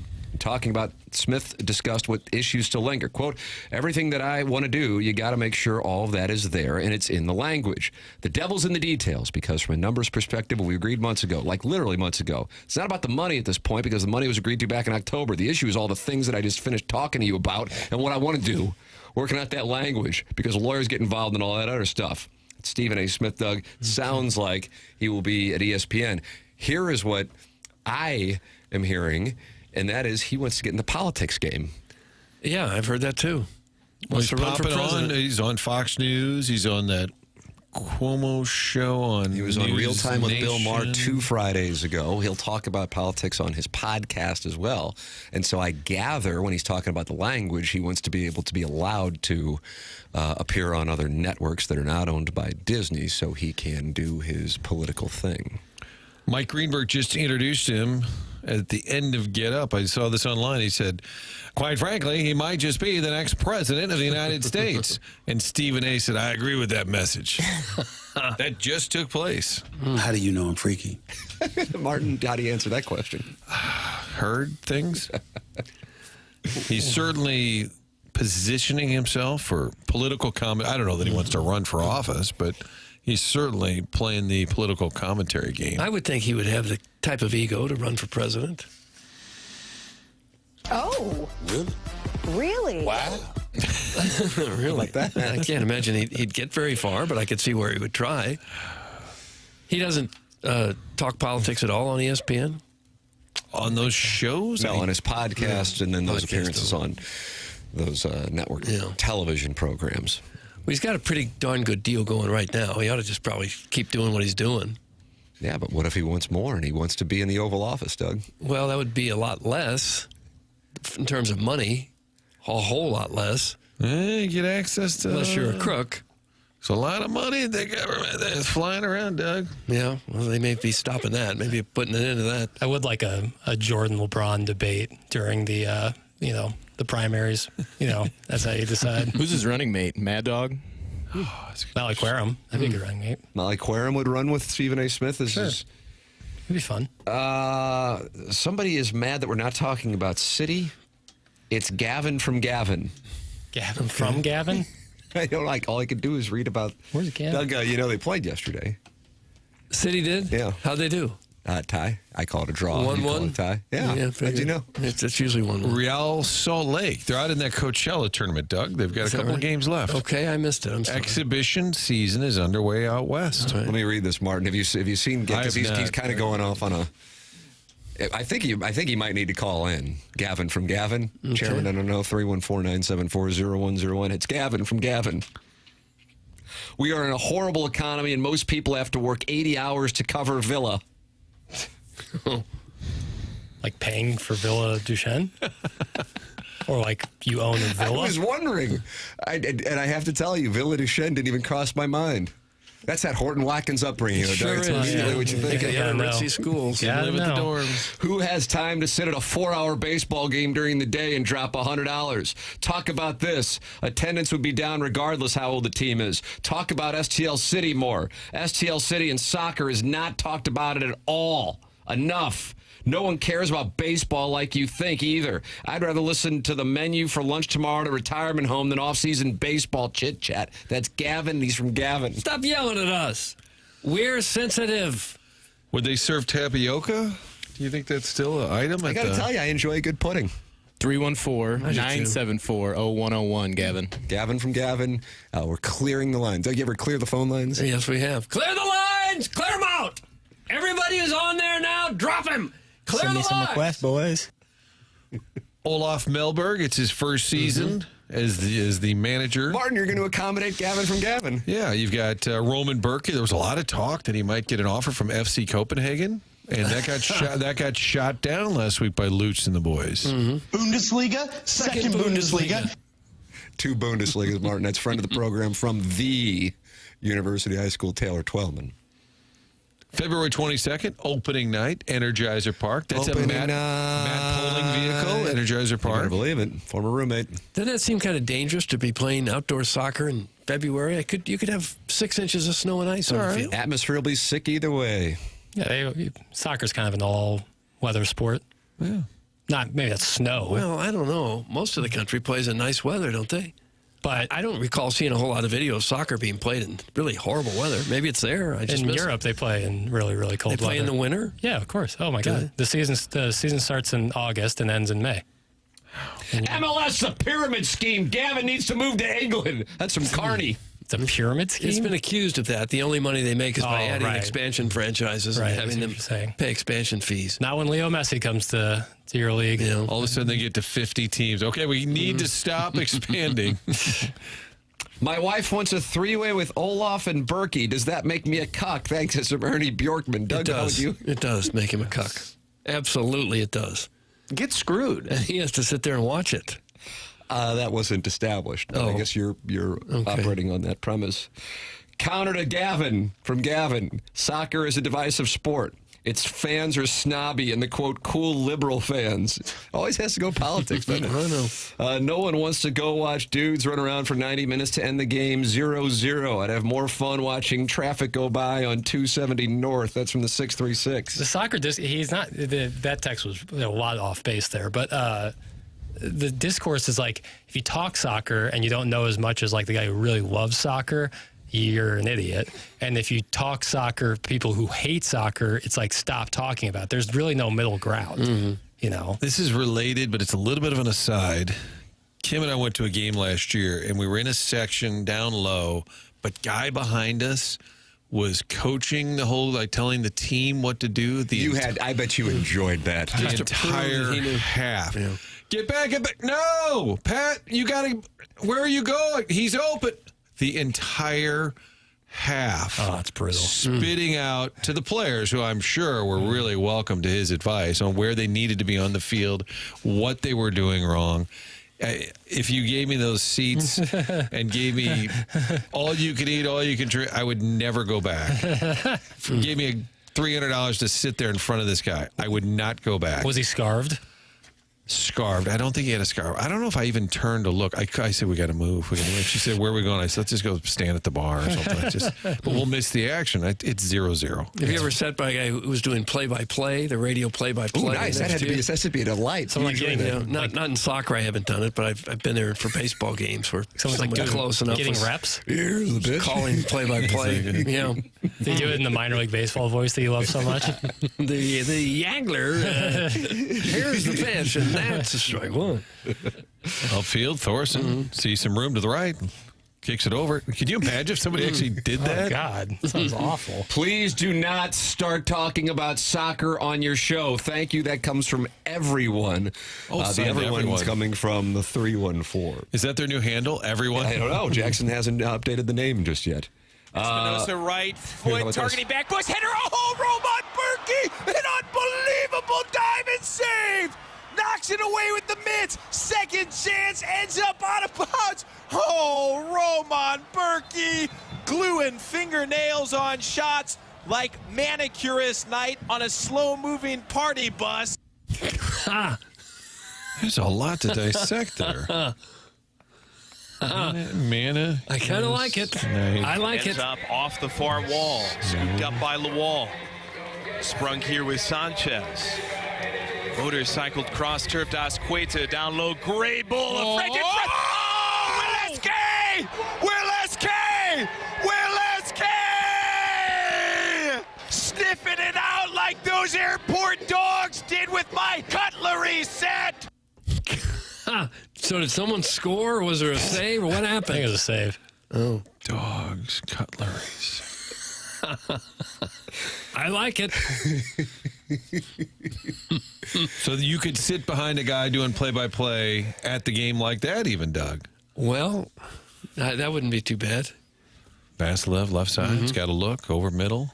It looks like that's Thorson. Over Paleo. Oh, denied.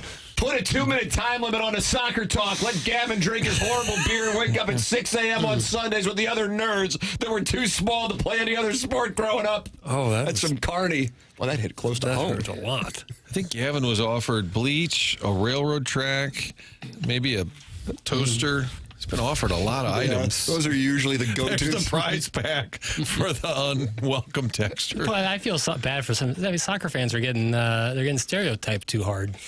And you're projecting because of the hell you catch for being a fan of the association. No, I know I'm right. Soccer, it's, just because you like soccer doesn't mean you're automatically like pretentious and like beer that was made in your buddy's garage. It's a good sport. I just think soccer guy in America has a bit of an inferiority complex. Sure, I think they've been conditioned that way. Yeah, because their sport doesn't get the attention of the others, and to him, that's his sport, and we would like to have more attention. Right. He would like to get the football, basketball, baseball attention. Yeah. It doesn't help, though, if people correct you. So you're supposed to say nil. Yeah, there's some gatekeeping. You're supposed to say the pitch. Yeah. He's not the coach. He's the manager. Or the gaffer. Gaffer, that's the other one. We're all lifelong St. Louisans here, Doug. And proud St. Louisans. I would actually argue, I feel like Bernie Miklasz used to talk about this, that before, I don't know when you would say, because I really feel like the Blues crossed over into mainstream. You had the combination, perhaps perfect storm in the 80s. Cardinals leave, and Hull's traded here. So that took the Blues up another level. But then when the Rams were here and they were successful, you would oftentimes have Blues fans saying, talk Blues. And then I think what Bernie was saying, which I sense a little bit here with what I think Jackson was saying, but I could be off. I don't want to put words in your mouth, Jackson, is that if you talked about the Blues, but you slipped up, then you'd catch hell for not being a hockey guy. But then if you didn't talk about them, then you were a guy who hated the Blues and you weren't communicating to hockey fans. You see what I'm saying? Yeah. Now, talking about the Blues, that's commonplace. It's in part because the Rams leaving, and it's certainly in part because of 2019, and certainly the game itself, in particular, with young people and families now having kids playing hockey, is one of their main sports. It's grown substantially in the area, but I think that there's something there. I could be off on that. It needs to be like with soccer now, it's like if you're not all in, you're not even allowed in. Whereas like there needs to be casual. I watch City every once in a while, maybe once, twice a month. I enjoy soccer. It doesn't consume my life, and it doesn't have to consume my life, and other people can start to enjoy it. Gatekeeping needs to go away. No more gatekeeping. Because some people like some things. And some people don't like other things. Yeah. I can kind of see their point. As a baseball fan, if I was in my car listening to talk radio and wanted to hear somebody spill some hot takes about what happened in the Cardinal game last night, and the guy was talking baseball but didn't clearly know what he was talking about, it would be frustrating. Sure. But and that's where we are with a lot of sports that aren't the mainstream sports here. Like when you get a new sportscaster in town and they say, and the Cardinals win 2-3. Oh, and you go, oh, wow. I was playing shinny hockey with my son the other night, and he said, "What's the score?" 2-3, and I said, "Sit down." Yeah. God. Did you suspend him? I said, "Never again." Yeah. Never again. And I finished off my 7th Busch beer, and we got back to shinny. There you go. He had it coming. Gaslight girl boss gatekeep. He had it coming. We had a morning female news person reading sports for a while, and she kept saying Pajoles. And we're like, oh God in heaven. How'd that play on the phone lines? I get a lot of texts at like 7 a.m. when I had nothing to do with what was going on over at the old 2 Fox. And I would get these morning texts saying, really? Major surgery was needed to fix the Canucks. Jackson, I have an important question that could affect our relationship, which you don't know we have. Yep. Which do you prefer, soccer or hockey? That's from Marcia's Burner. Soccer. Oh, sweet mother. Oh, you son of a so-and-so. International, like Premier So League. is hockey international. No. I'm talking like Premier League. I prefer to hockey. Oh, the MLS is not good enough one of for those you. guys. Correct. So what if it were MLS or NHL? NHL. Wow. So you managed to alienate everybody there, I think. Yeah. Well, if honesty is alienating, then So you're a be it. soccer elitist. No. Now you are drawing conclusions. You only prefer the game over there. Yeah, that interests me more. I haven't watched it enough to know that I could really tell the difference in MLS and Premier League soccer talent. Atmosphere, I think you'd pick up on. We got a good atmosphere here. I'm not saying we've got a good ball club. They got a good ball. They got a good I'm ball not saying that there is a bad atmosphere. It's just bigger, louder. You just soured our relationship, you son of a... That's from Marcia's Burner, so it looks like you and Marcia's Burner are probably done. Collateral damage. It's just the cost of being a truth teller. The cost of being a truth teller has done James Carlton just fine, thank you very much, because his business is thriving at carltoninsurance.net. 410 5-star reviews like this one from Liz Perkins a month ago. Mike Ross and the James Carlton office were recommended to me, and I cannot say enough about the outstanding service I've received in joining this branch and becoming a new customer. Everyone I spoke to is professional and courteous, and Mike is so incredibly friendly and easy to work with. That's James Carlton. He's my insurance agent, State Farm Agency in Webster Groves. You call there right now. You're going to talk to somebody right here in the St. Louis area to take care of you. 314-961-4800. Go online at carltoninsurance.net. There's a good chance your insurance went up from last year. Call James and his staff. You have nothing to lose, and there is a very good chance they're going to be able to save you money. It's James Carlton, Carlton State Farm Insurance Agency, online at carltoninsurance.net. Coming up here in the Mark Hanna Evergreen Wealth Strategies 9 o'clock hour, the surprise guest. Doug, do you feel like you're on who the surprise guest is? No, I have no idea. No idea. No clue. I might throw some hints out early in the call. Because you're fearful we won't guess. Yeah.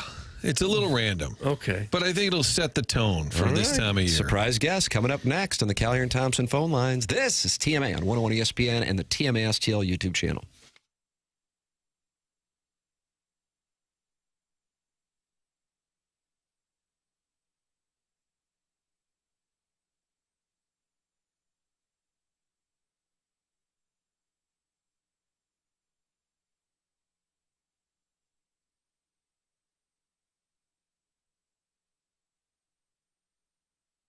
Gotta tell you something. I know there's snow in the forecast next week. And I know it's still February, but it's going to start warming up here.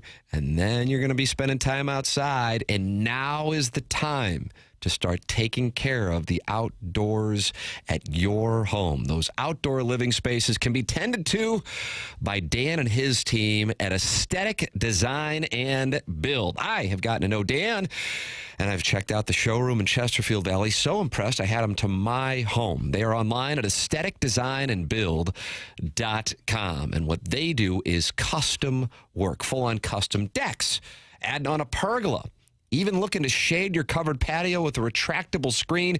They really do have answers for it all. You can call them at 636-532-5008 or visit them online at aestheticdesignandbuild.com and let them know that I sent you their way.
Surprise, surprise, surprise.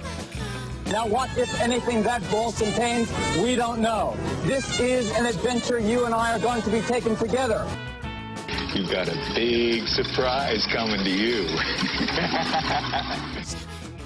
All right, Doug, here we go. Okay. It's surprise guest time. Martin Kilcoyne sets this up. Jackson has reached out and connected with the surprise guest on the Callier and Thompson phone lines, and now it's our responsibility to try to figure out who this person is. It's very exciting. Well, I mean, it is the baseball season that's upon us, right? So we're going to be there next week at spring training, and I'm just thinking, I wanted to lead things off in the right way and get you guys in the kind of the right frame of mind. Okay, we need that. Okay, so you're thinking, caller, welcome in. Good to have you on the show. It's been a minute. Say hello to the fellas.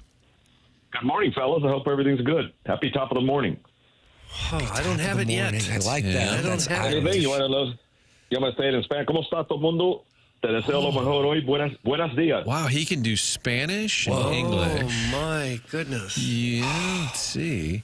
Before there was Molina, there was another 4. Fernando Vina. Fernando Vina! Yeah, right. Friend of the show. Wow. I told you it was a little random. Yeah, we're That's talking ball. outstanding. Yeah. Fernando Vina. How about that? Great to have him on the show. Yeah. What's up, Fernando? Not much, guys. Good. Happy morning to you guys. You guys have a great show. I've been listening to you guys, and it's a joy to be part of it today. Oh, man, that's very kind of you. So where are you located right now?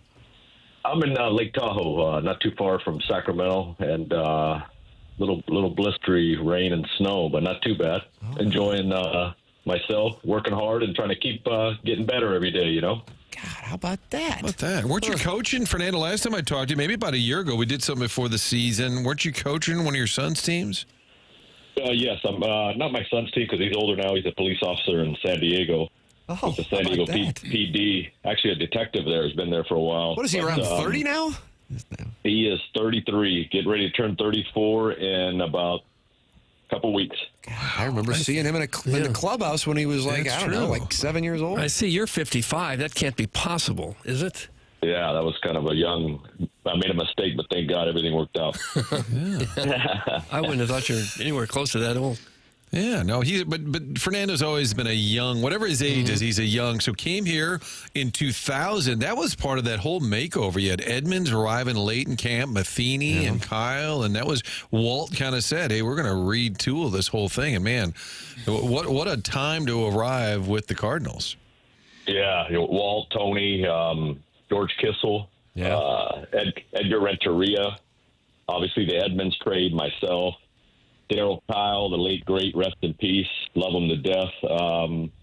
Just added a bunch of players, to get back to the postseason, and I mean it's hard to do. Obviously, you add players, and you never know if you'll get to the postseason, right? But we did it, and we were able to get better as a team. We got better as an organization, and it was awesome because you do that. The fans are number one in the world in St. Louis. They support you so much, and it was a great time. Jim Edmonds, who certainly made headlines on this program earlier this week, but when he would talk about that 2000 team, number one, he said that was a great team that could have / should have won the World Series, but also it was the funnest clubhouse he was ever a part of. And Fernando, you were naming some of the names. I mean, you have a bunch of guys when you look at that roster, and I'll go through some of them, who are guys who were superstars at one point, who may wind up at some point being in the Hall of Fame, or at least like just that class of guys right below it who really created an atmosphere in the clubhouse. So when you go to Baseball Reference and you look up the 2000 Cardinals, Matheny at catcher, McGuire at first, you at second, Edgar Renteria at third, Fernando Tatis, Renteria at short, Tatis at third, Langford, Edmonds, Drew in the outfield. But then you also had Eric Davis, Sean Dunston, Will Clark comes over, and Keel's an up-and-comer with the team. You mentioned Daryl Kyle, Pat Henkins, a guy who won a Cy Young, Andy Bennis, Matt Morris, Alan Bennis. Man, I mean, I'm going through, and it's just like I'm thinking of these guys, Jesse Orozco, a bunch of characters. Mike Timlin, who would become part of that 2004 Red Sox team. Jason Christensen was an amusing guy as well. I mean, that team was full of some personality, wasn't it?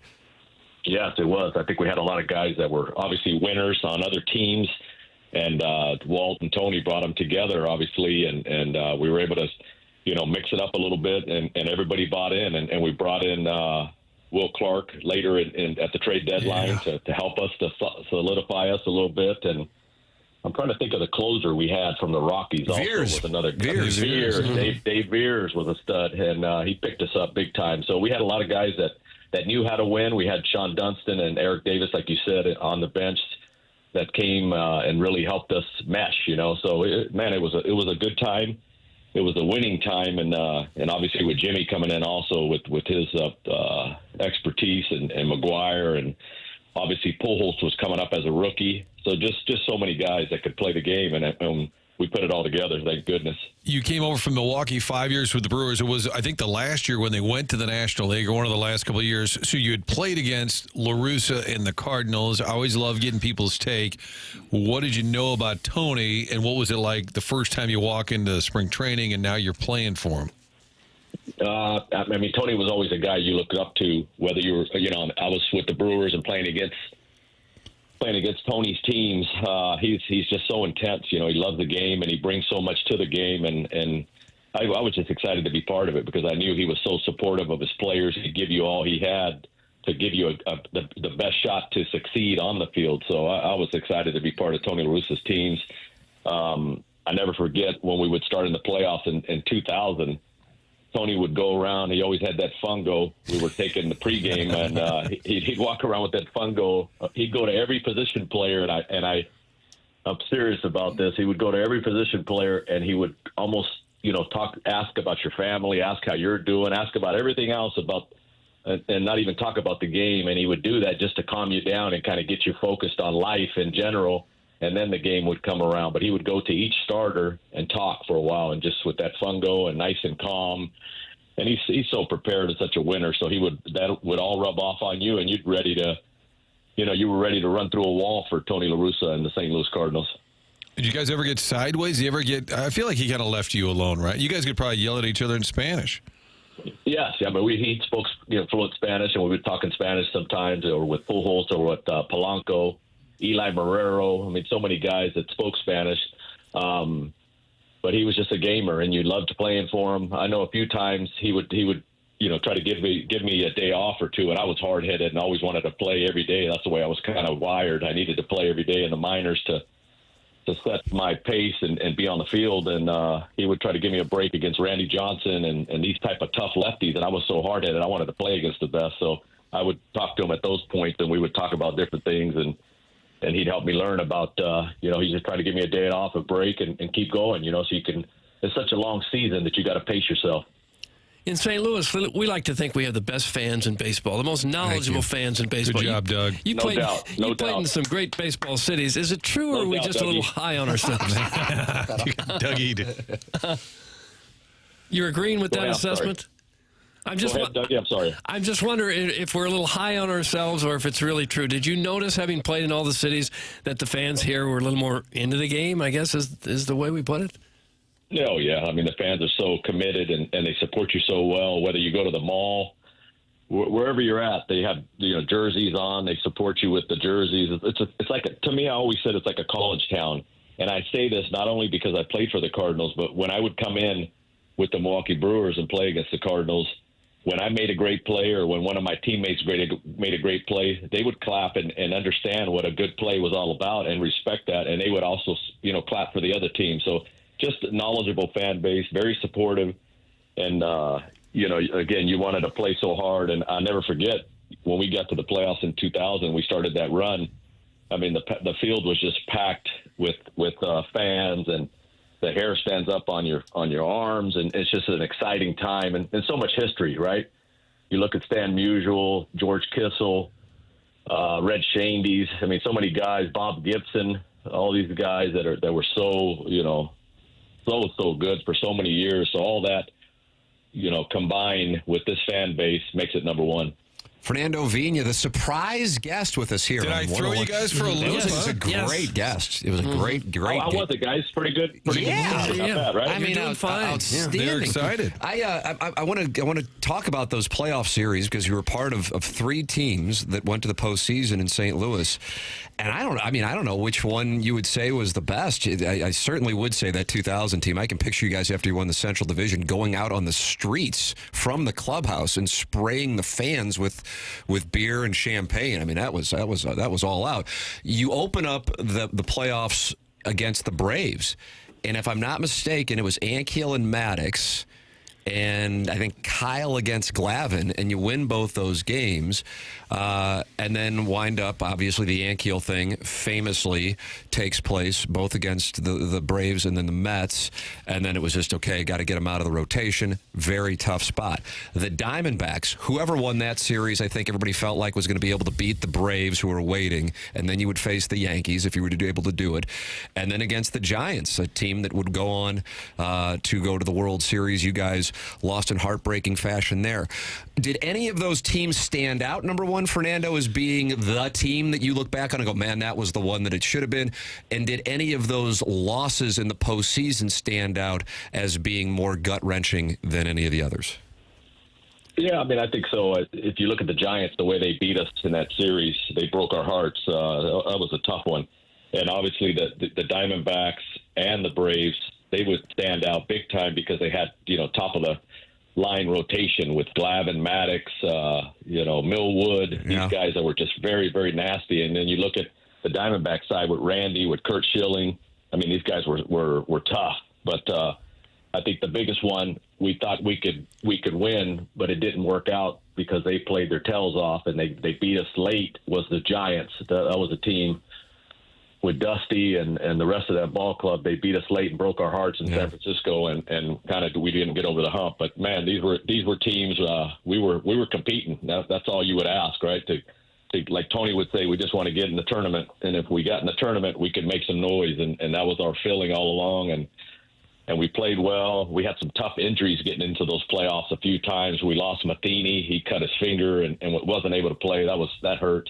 And then also we lost Scott Rowland in one of the playoff series too. So when you lose those type of guys and you're not able to go full strength, that set us back a bit. But they were great times. I mean, anytime you're on the field out there with McGuire and Edgar, and I mean, these guys got ice water in their veins, and I just love being part of it and playing and putting up numbers in the playoffs. That's what it's all about. It's a different animal in the playoffs. Yeah, 93 postseason at-bats, Fernando Vina. Career batting average in the postseason, 333. Oh, rising to the occasion, Doug. Yeah. Put him in the lineup. Mr. October, number 4, a couple of gold gloves. There's all of that, Fernando. Great time when you were in St. Louis, but also you were in the Jermaine Dupri video. Damn it, I was going to ask about Welcome that. to Atlanta. Jackson, did you know Morgan, that? You said it. No, Morgan, you said it wrong. It's the Martin. I'm sorry. It's the Nelly video. That was the Welcome to Atlanta remix. But we were on the Nelly's part. Nelly's a friend of mine and a huge Cardinal fan. I've actually rolled him a few ground balls. He was a great shortstop and coming out of high school, Nelly in St. Louis, and he loved the Cardinals, and he'd come spend time there. And they asked me to be in the video, and we shot it there at Busch Stadium before a game one day, and it was, man, what an exciting time and fun to be part of that before a series that we would start against. I forgot who we were playing against, but Nelly, big fan. And then that was the Welcome to Atlanta remix with Jermaine Dupri, with Snoop Dogg, Puff Daddy, and you name it. It was a good time. I would have loved to have seen the skipper walk out there. Yeah, man, Nelly's here, and so Snoop, all these guys. Didn't the skipper? Do you remember Tony having some random like rock people come around and he'd be like, "Yeah, there's a guy from Deep Purple over there." You're like, "What?" Like, was there always an FOT wandering around? Yes. Tony always. I mean, he had friends everywhere, and once in a while, they would just be there all of a sudden, whether it was, I don't know, singers or Bill Belichick. I mean, these different type of guys that were winners, they were all part of Tony's, friendships, and he would bring them all along, and they would come. Obviously, Tony was he's a Hall of Fame manager, and he would have friends that were Hall of Fame human beings and also Hall of Fame coaches from other organizations. So it was awesome to be part of that, because you never know, whatever road trip you'd find someone else and be part of that and be able to meet these guys. So it was pretty sweet. I see you were listed at 5'9". Did you have people coming up as a young player say, "Yeah, he's a great player. If he was just a little bigger, maybe he'd have a chance"? And if so, did you use that as motivation? Yeah, always. I mean, coming up when I was in high school and junior college, I mean, they always said I was too small and I couldn't do it. But I took that and I brought it within myself, and that added more fire to my game. I wanted to prove these people wrong, and that's what it was all about for me, to to prove them wrong and show them it doesn't matter my stature or how tall I am. It's how strong I am and what kind of heart I bring to the game. And that's what I did. And that's what I try to teach these kids and give back to them today. I never forget Ozzie Smith telling me that it didn't matter your size. It mattered what you had in your heart and how much energy and drive you brought daily. And that was what it was all about. And as a guy coming up, they said I couldn't do it, and I wanted to prove them wrong. And that was my big fire inside, kind of pushing me all the time to say, you know what, I'm going to prove these guys wrong. I never thought in a million years that I would make it to the major leagues and be an all-star and win gold gloves. But thank God he watched over me, and he gave me the strength and the ability to stay healthy and the hunger, I think, to prove these scouts or whoever it might be wrong, to go out and play this game the right way and give it all you have. Do the little things. I think that's what's missing today, the little things in the game of baseball. When you're an infielder, you got to know your role. You got to understand this is a game of failure, that you're going to strike out, you're going to make errors, but it's how you bounce back and what you do after you make that error, after you strike out, and the consistency you bring to the game. So that's what I was always taught that early on. It's what I give back to the kids today to help them get better and better. And I learned that from, again, Ozzie Smith, Omar Vizquel, when I was early on as a rookie. Lou Brock helped me a ton. George Kissel was a godsend. Just so many guys. But, yes, to answer your question quickly, they said I was too small. I wanted to prove them wrong, and that lit my fire. You keep up with Renteria? You guys were running mates. I'd go in the corner, and Edgar would be speaking English, and I'd show up with a camera, and he's like, "Oh, no hablo English." I'm like, "You were just speaking. I just heard you." It was a wonderful strategy that he executed. Edgar had like the big eyes, looking at me like, "Oh no, I have no idea what you're saying." I'm like, "Oh, this is a bunch of crap." And Fernando's like, "What's up, man? You need something?" I'm like, "Yeah, I need him to talk." Do you guys keep Edgar up? Was stealth. Edgar was stealth. Yeah, definitely. We keep in touch. He's in Miami. He spends most of his time in Miami. Goes back to Colombia. He has his own league in Barranquilla, Colombia, for kids that he goes back to. He runs it, and they have a great thing going in Colombia. Terrific guy. He's a tremendous soul. I mean, just a great guy. I helped him, obviously. When Martin would come up, all of a sudden he couldn't speak any English. He'd have fun with that. He would say, "Fernando, ayúdame ahí, habla con ellos." But he would have me help them communicate with Martin and stuff. But man, he learned English and obviously, I mean that guy Edgar Renteria by himself won 2 World Series with base hits. So that'll tell you what kind of makeup and he's got ice water in his veins. So definitely keep in touch with him and Pujols and Jimmy Edmonds and Rick Ankiel, tremendous left-handed pitcher and outfielder that he turned himself into. So you try to keep in touch with as many guys as you can. I mean, it's obviously a small window in this game, and take as much as you can from everybody and keep moving. Renteria, if I'm not mistaken, Doug, fun facts for no one tell. I bet Fernando will be able to confirm this. Like, grew up with Sofia Vergara. Oh, really? In Colombia? Yeah, and was like friends with her. Like, you confirm that, Fernando?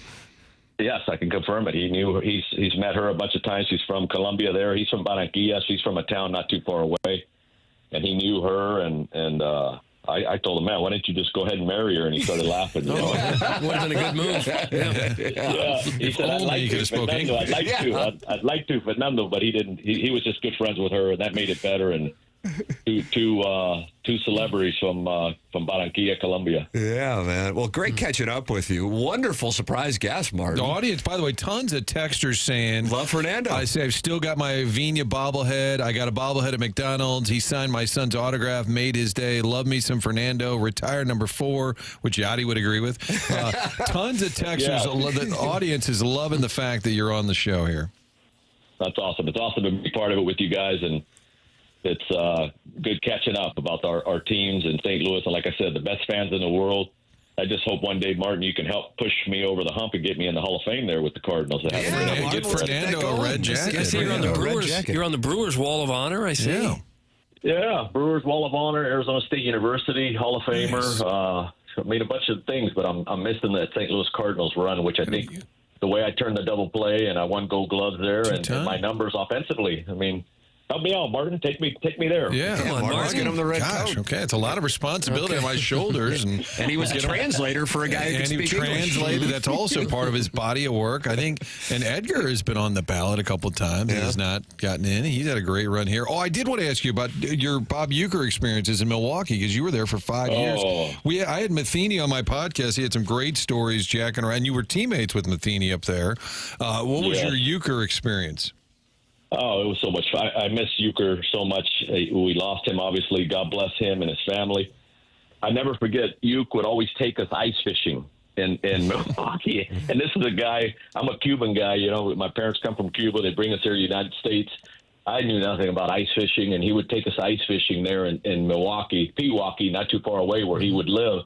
Oh, and it was kind of scary for me, but once we got the hang of it, it was fun. But anytime you were around Bob Uecker, it was always loosey-goosey, and he always had those one-liners that just make you fall, you know, and you're ready to just, you know, you had to go to the bathroom and take it's just so much fun. You laughed your stomach to death, and man, it's a tough blow, not only for the game of baseball, but how he treated people and how much fun we had with him. And in Milwaukee, he would always be in the clubhouse with us, talking, laughing, keeping us loose. Johnny Adams, Dr. Mittling. I mean, we had so many good times together, which these guys were great friends with Bob Uecker, and Uecker kept it so you know, smooth and never too much pressure and so much laughter. So I'll never forget him, how he kept everything so loose and how much fun we had and how we always would go ice fishing with. He would take us ice fishing.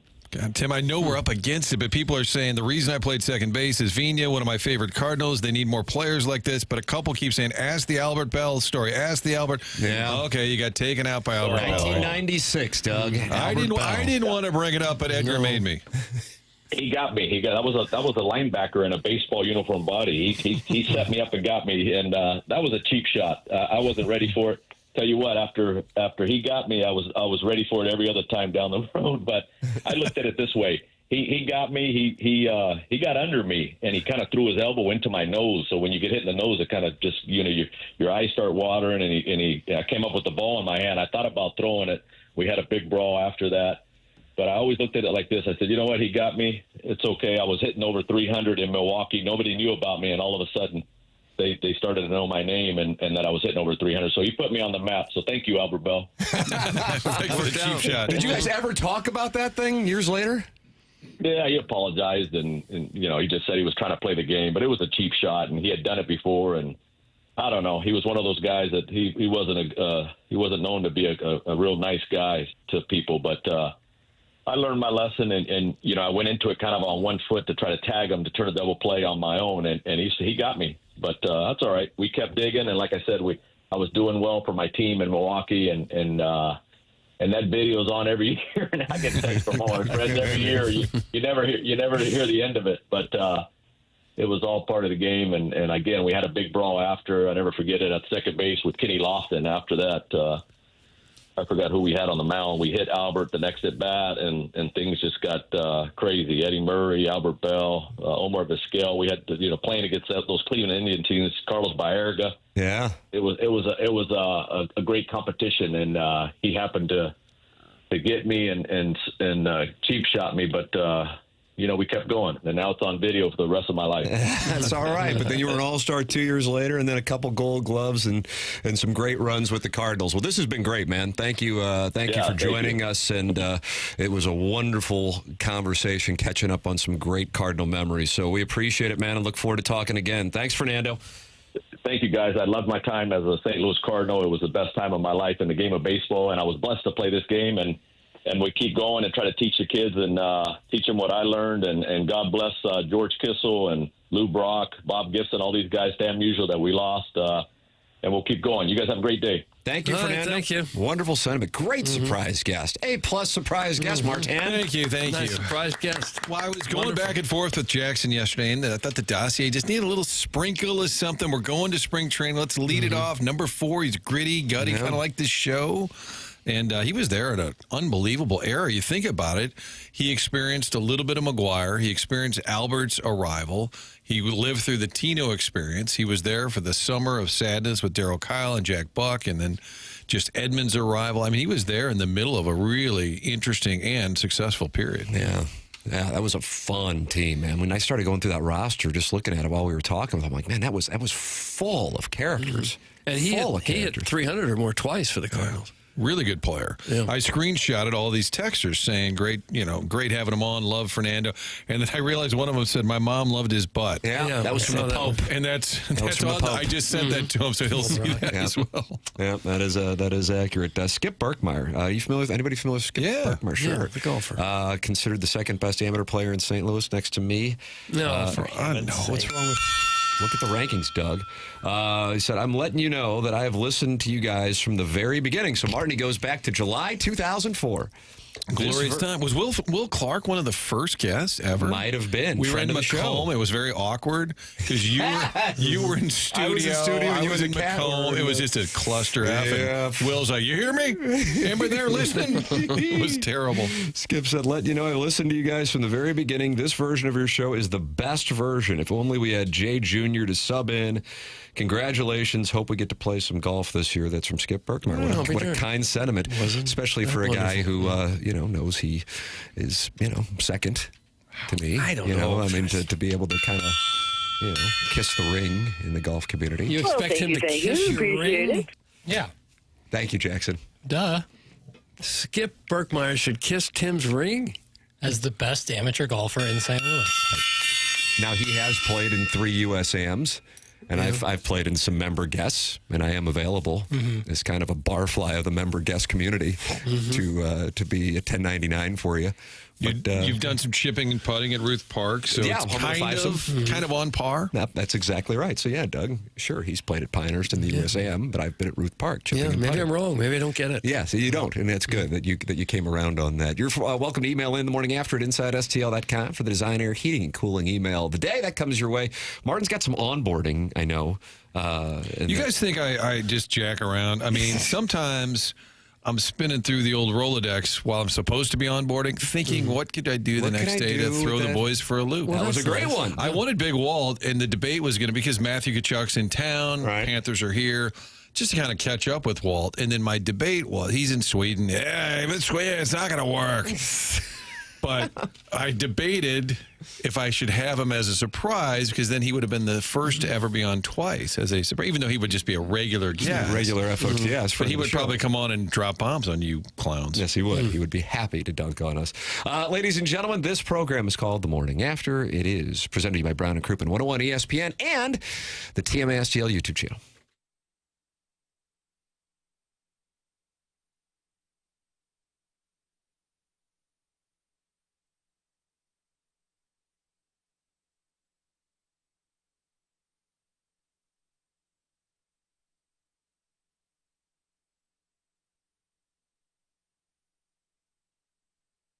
All right, when it's the surprise line, that's a great thing. You want to be surprised with a guest. You don't want to be surprised when you're buying a car, and that's why the Auto Loan Pro is here to help you out. Credit can be a confusing issue. How does it work? How do they come up with that number? When you're trying to buy a car, it's such a key factor. Well, the Auto Loan Pro wants you to understand how credit scores come to be. You can do that by going to their website, autoloanpro.com. You download the free playbook, and you will understand better. You're trying to buy that car. They're going to help you get into the best car available, little to no money down. They're going to make sure you get the best rates available. They work with over 50 lenders, making sure you get the best deal possible. Financing a car, there's only one thing to know. Choose the Auto Loan Pro. It's autoloanpro.com. That's the website. Can't recommend it enough. Get on the site. You'll see Robert Thomas, friend of the show. Scroll down, see the playbook, download that playbook, understand how it all works while you're buying a car. Sure, life can get you some bad circumstances. Doesn't matter. You're still going to get into a car with your friends at Auto Loan Pro. Autoloanpro.com. They are part of the Lita family.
Doug, Fernando Vina, our surprise guest from the Mark Hanna Evergreen Wealth Strategies 9 o'clock hour, was in this music video. What was he doing? Just hanging out and pointing at the camera. Pointing at the camera? That's right. Was he holding a bat? He was holding a bat, right? Yeah, hats for bats. Yeah. You know, the chairman, Kurt, texted me during the interview and said, you need to ask him about the Jermaine Dupri video, Welcome to Atlanta. And as soon as I said it, Vina said, well, it was Nelly, and did the chairman try and make me look bad? He's part of the alliance. As part of the alliance. Well, that's something I would do, but respectfully, I have to disagree with Mr. Vina. That was Jermaine Dupri's song. Nelly may have invited him, but it was Jermaine Dupri's remix. So, well done. Okay. Right. I just thought for a minute, maybe the chairman set me up so Tim could look, better. I don't have to make him look good. Oh, wow. And then there's that. Gosh. Wow. Boy, that was a good strike. Good So much smash lemonading on that. You can email in your lemonading, or the opposite of, the morning after at InsideSTL.com. It's brought to you by Design Air. That's Seth Gould, Camp Martin.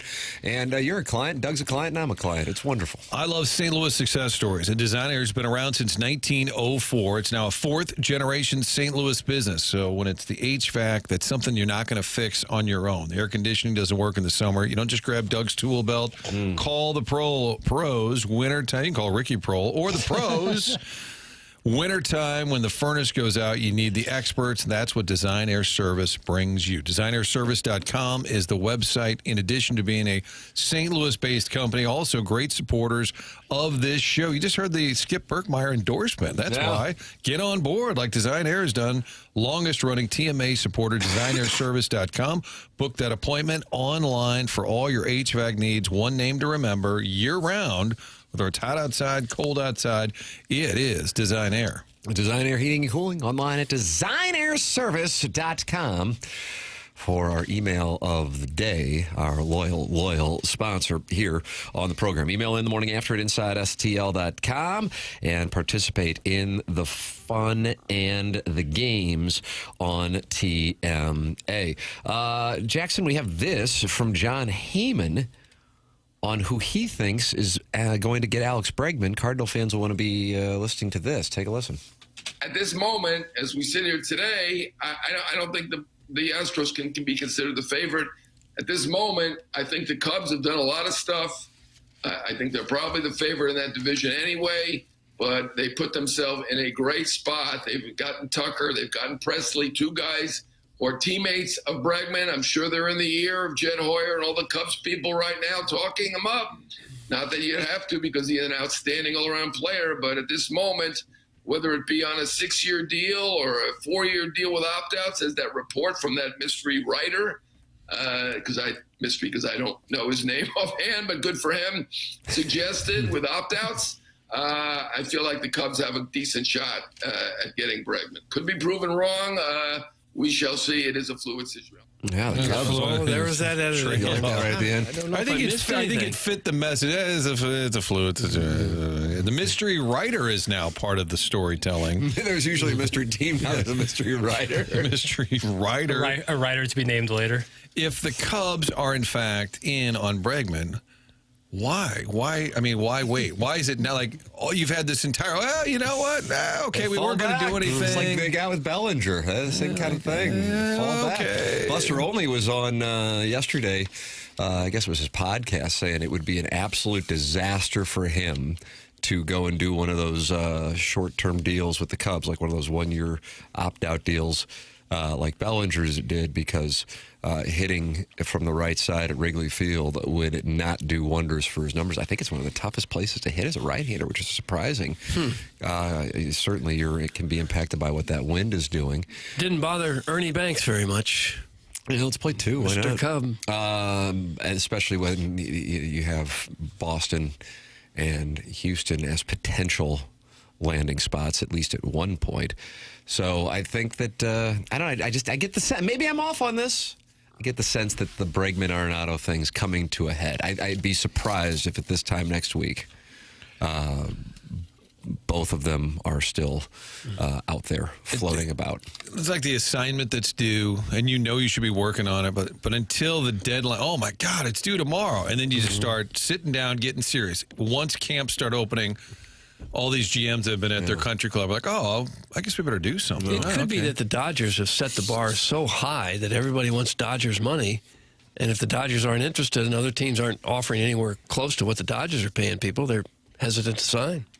How about this? We had back-to-back texts saying Heyman sounds like RFK Jr. I was thinking that. Yes. A little bit. Yeah, how about that? We could have judged that better had it gone on a little longer, but it was cut off so quickly and abruptly there at the end that it just kind of trailed off. It's hard to tell. I thought it was the perfect edit because I felt like Heyman wasn't totally committed on a hard take. It was kind of like, so this might happen, and there's some mystery, right? I don't know what was his name. Just let it fade out. I think it was a proper edit. Hey, remember Sammy Sosa? Dude hit bombs from the right side at Wrigley. Buster Olney sucks. That's Eric in the Central West End. He's not happy with Buster Olney's.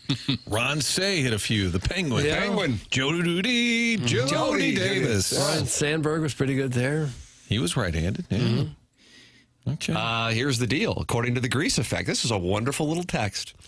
Regarding Wrigley, the additions of the big video board in left field seem to have greatly affected the way that it plays. Fun stuff. How about that? I was going to ask about that. How about that? Thank you, the Grease Effect. They show the giant urinals you take a leak in? Yeah, big troughs. Just take a leak. Everybody's just spraying everywhere. Oh. In the air, left field and gone. A little bit more enthusiasm would be nice from your play-by-play fella. Can I hear that again? In the air, left field and gone. Get excited about it, man. What call is it? How do we have one guy saying they're doing manicures on a limousine driving by or whatever the hell that was, and then now we've got somebody just saying this? Oh, James Togba. Great feed from Almeida. Togba!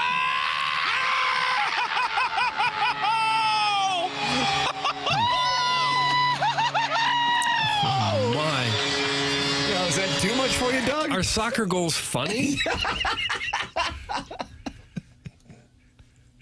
Okay, now I'm teaching class. All right, students, that's one way to call it. Now the other one is a fly ball to left field. Now in the air, left field and gone. Yeah, that's okay. Just somewhere is there point. somewhere in the middle, Doug? I would think so. What will you use tonight on Channel 4? Which clip will you plan on using? Elvis has left the building. That's kind of hackneyed. Well, Jimmy Cruz, don't let me down, Jimmy. I got you beating Louisville. Mm-hmm. I won't need one because I haven't been there since 2021. There was a time on ESPN, everyone was trying to have a catchphrase. Everyone. By the way, Chris Berman at the Blues game the other night. How about that? Did you see that? I saw that. Did they put him on the Jumbotron during the game? I wonder if he's okay. I guess he was. He looked fine. Albert winning the pools. Blah, blah, blah. But everybody at ESPN had a new way of saying it, like going yard was new at the time. And this Brett Haber was a sports guy. And I remember he was just trying to catch on. Yeah. And every time there was a home run, he would say, and he goes, Jones. And he just kept saying it like it was going to catch on, and Doug, it never caught on. No, but he Cueto, really greato. He wound up being the sports director at one of the New York stations. So yep. No, I think he was a fairly prominent, big in tennis, I think. We'll take your Brett Haber call. Maybe he'll be a surprise guest. What did he mean by going Jones? Well, it was just his cool way of saying home run. Okie dokie, kokie idoki. That Charlie Marlowe had some catchphrases as well. He ought to get back in the biz. I'm not sure he really wants to, be honest with you. It's kind of my read. Martin, you're going to go do some onboarding? Yes, Is that sir. what my sources tell me? Chairman Kurt will slide up on the dais here on 101 ESPN. This is TMA, and it's presented to you by Brown and Crouppen.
This is Action Jackson with a Sports Center update driven by Johnny Londoff Chevrolet and Johnny Londoff Autoplex. Look at this. This just came across my desk.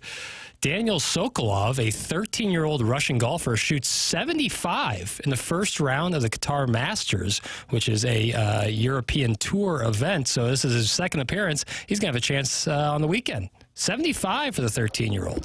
That was another Sports Center update driven by Johnny Londoff Chevrolet and Johnny Londoff Autoplex. See them at londoff.com. Chevy, together we drive. Are you kidding me?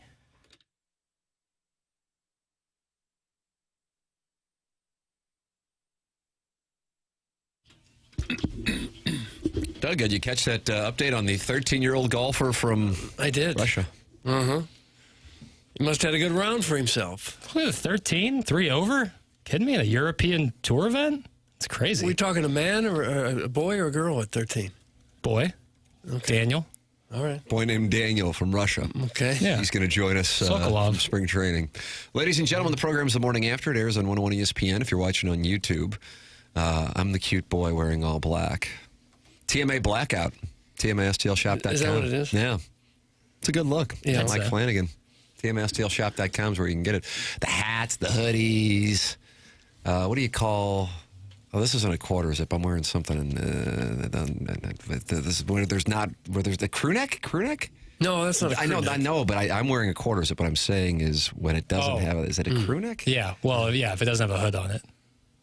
All right. No, if it's crew neck is the collar. Right. That's what it is. Anyway, it's there at TMASTLshop.com. Doug Vaughn, Chairman Kurt slides in for Martin Kilcoyne in the 10 o'clock hour, and Jackson Burkett here on the program. We'll have that design, air, heating, and cooling email today. That comes up on your Stiefel dossier at 10:50. Then BK and Ferrario come in from 11 and 2. The Fast Lane from 2 p.m. to 6 p.m. And the pregame of the Blues and the Panthers tonight at 6 p.m. here on 101 ESPN with the puck drop at 7 p.m. Blues and Panthers, then Blues and Blackhawks, and then the boys are on a break for the Four Nations and also for us being at spring training. I think the two, there is a correlation on that, Doug, so keep an eye on. Seems to be, and I will certainly be laser focused on that. Katie Wu. Woo, woo, woo. Katie Wu has written on The Athletic news and notes for the position players all coming to spring training. The Cardinals spring guide. Name a position player, and I'll give you the news and notes that she has. This is on The Athletic. Just posted. Brendan Donovan. All right. Not bad at all. Okay. This one, when I was reading, it kind of concerned me for my wagers with some of the members of the audience. Okay. St. Louis knows what it has in Donovan, who will likely resume his role as a super utility player, barring an Arenado trade. Barring an Arenado trade? What are you talking about? Oh. That's as surefire as it gets, right? Could well be, yeah. He and Mason Wynn should be the faces of the reset period, one that Cardinals brass is hopeful will exceed projections. Donovan was a Gold Glove finalist for the 2024 NL Utility Player Award and received the Comeback Player of the Year Award from the St. Louis Baseball Writers Association in January. Okay. There you go. Lars Nootbaar. Oh, I was going to go with that one. Oh, were you? No Beat you to it. Happy to it. Talking about running into walls. He joked at winter warm-up that he will do his best to avoid crashing into walls this spring training. All kidding aside, health will be pivotal for Nootbaar, who has yet to play more than 120 games in a season. Nootbaar has arguably the best plate discipline on the roster and one of the top hard hit rates. He has the tools, but he needs the consistency. Okay, he sure does. Jordan Walker. I like that one, Chairman. Nice, Chairman. Thanks, Doug. It's a big year for Walker, who appears reinvigorated after spending the offseason working with new hitting coach Brant Brown. Quote, I've had a lot of focus on trying to get back to what I was doing in 2023, Walker said at the winter warm-up. I've been trying to get back to my swing there. I feel I was more comfortable that way. Obviously, in 24, it's no secret I wasn't making a lot of contact. As I got more comfortable with that swing, then we started working on what's going to be the most consistent way to hit line drives and hit the ball in the gap. That will be the key to success for Walker. Hitting the ball consistently and hitting the ball in the air. Spring training will be a good first test. Okay. There you go. So there it is. All right. News and notes. You can read more at theathletic.com. Boy, Jordan Walker in spring training for the first 2 weeks in 2023. How do you do? It's a rake festival. Yeah, he tore it up. Boy. Well, maybe he will again. He better if they're going to have any hope to stay competitive. Stick around a little bit. To clip the Dodgers and have home field advantage. Yeah, well, I wasn't talking about the Dodgers, talking about the Brewers. kind of stink. Well, come on. We don't know that yet, Mike. Give a chance. Don Pepe says he can't send his emails in for the designer heating and cooling email today. Oh, no. Chairman, that sounded facetious. I caught a little tinge of you don't really care that much. I want people that want their emails to get in to come through. I will decide if they make the cut, so I hope he gets it through. All right. The folks at Stiefel hopes he gets it through, too. They do. Yeah, because they're concerned. They're very much into the show. In fact, they now are the new sponsor of the dossier. Thank you, Stiefel, for sponsoring the dossier. A lot of people are apparently still confused as to how to say the word Stiefel. It's not Stuffle. It's not Stifle. It's Stiefel. We should know that because it's been around St. Louis now since 1890, still headquartered downtown there today. Same street as from back in 1890. They're proud to have called St. Louis home for these 135 years. With financial advisors and 12 offices around the region, Stiefel helps clients right here in St. Louis and nationwide manage their hard-earned wealth. Stiefel also provides banking, lending, and trust services, and as a full-service investment bank, basically, when it comes to finance, Stiefel has you covered. And one more thing, as one of the fastest-growing wealth management firms in the world, their tagline is, where success meets success. So it's no wonder they decided to partner with a winning program like this one. Stiefel and TMA, that's where success meets success. Stiefel also partners with the St. Louis Cardinals and the Blues, and now the Stiefel Charity Golf Classic. They sponsor Stiefel Theater, and they're very honored to support the city, the people, and our future. Breaking uniform news in the YouTube chat per MD 2020. The Orioles will be displaying an all-orange uniform this year. Oh, gosh. Jackson, how do you feel about that? You've been outspoken talking Missouri, Tennessee from last night about your feelings toward orange. You don't like Ricky Fowler on Sundays. Your thoughts? Orange pants? You can't, no. They've tried that before. Yeah, they did that in the 70s, right? No Just orange for a few pants. In baseball, the pants are gray, the pants are white. That's it. Yeah. That's yeah. do whatever you want with the jersey or the hat.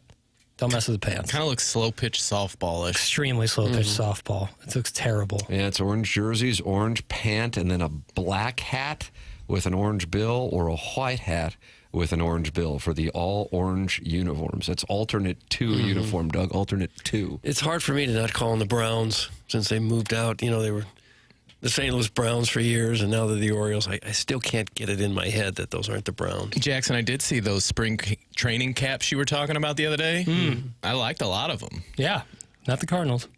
You didn't like the Redbirds hat? No, all red with the red bird on it. Come on, it's boring. What would you like to have seen? I like the STL logo, but, you know, I don't know. Just something a little, try a little bit there. Try something a little different. Okay. Navy? We'll go Navy. Let's go Navy. Navy cap, please. Yeah, Navy. They Navy bring spring Navy training. caps back. There was going to be a 99-win season. Ladies and gentlemen, this is TMA. It's presented to you by Brown and Crouppen. Email in for the designer, heating and cooling email today. Coming your way in about 20 minutes. Tim McKernan, Doug Vaughn, Chairman Kurt Jackson Burkett with you. TMA, presented to you by Brown and Crouppen. 101 ESPN and the TMA STL YouTube channel.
Ladies and gentlemen, it's TMA 101 ESPN. Shows presented to you by Brown and Crouppen. Tim McKernan, Doug Vaughn, Chairman Kurt, and Jackson Burkett with you on the program. Jackson, you have so many wonderful questions you prepare. What's one that you could tempt me and Doug with? Sure. Could you share one? Seems like the bro hug has been the default greeting amongst athletes. Fist bumps are still hot. Some guys prefer a solid dap. Others prefer a firm handshake. Do you think we need a uniformed male greeting to avoid awkward exchanges? Doug, you wanted to discuss this? Well, here's your chance. Yeah. I think it feels different with different people, though. Yeah, you got to feel it out. Yeah, the fist bump is a pretty good one. That's what I was going to say. Yeah. It's not the flashiest. It's not my favorite by any means, but it seems to be the safest. Right, and a handshake, you get whatever was on their hands, it's on your hands now. And then you don't know if a handshake is turning into a bro hug or a dap. Right. If I go in for a bro hug, I also will kiss each side of the gentleman's face. Oh, it's very European. Yeah, like you're having a from sit Tam down. Avenue. I'm essentially born in Portugal. Like you're meeting Johnny Sack. Yeah. Johnny Sacramone. Was it Johnny Sacramone or Sacramone? I don't know. Sacramone. I don't know who invented the fist pump. It wasn't around until just recently. They say Dusty Baker invented the high five. Dusty Baker. Really? That's what they did. Dusty Baker claims to have invented the high five. And Orlando Cepeda brought to the Cardinals in the 60s the low five. Right. He said he had his hands down below his waist, and people were doing that for a long time, and slapping that way. Dusty said that everyone was doing that, and so he invented the high five. Huh. Guys, the golfer caddy exchange has to be fixed. That's from the 314. That's what I'm saying. Like, because I brought this in my mind because I saw Rory's hole-in-one from Pebble last week, and I thought that was an eagle. Wasn't that an eagle? And Shane Lowry had the hole-in-one. What it was. I thought they both. Maybe it was. No, just all Irish people look the same. It's getting tiring, man. Pretty much. It's getting tiring. Shane is You're exposing Irish. yourself. Yeah. Short, Rory's red hair. Northern Irish, right? It's bad. I don't want to bring up the troubles. I don't know. Thank you for at least acknowledging the troubles. Yeah, I don't know enough about it. I don't want to get involved. But Rory was like looking around. He was like half bro hugging one guy, half hand. I was like, we gotta figure this out. You shouldn't bro hug anybody you haven't had a conversation with for more than an hour. Well, Doug, the most famous golf shot of the 21st century was... Of the 21st century? Tim hit a really nice chip last year. And, I'm sure it was one of your shots. Right? Actually, I think that this one was more famous than any of my shots, honestly. Wow. And that shows how good it was. Yeah, and you're being modest. I know. Your humble nature.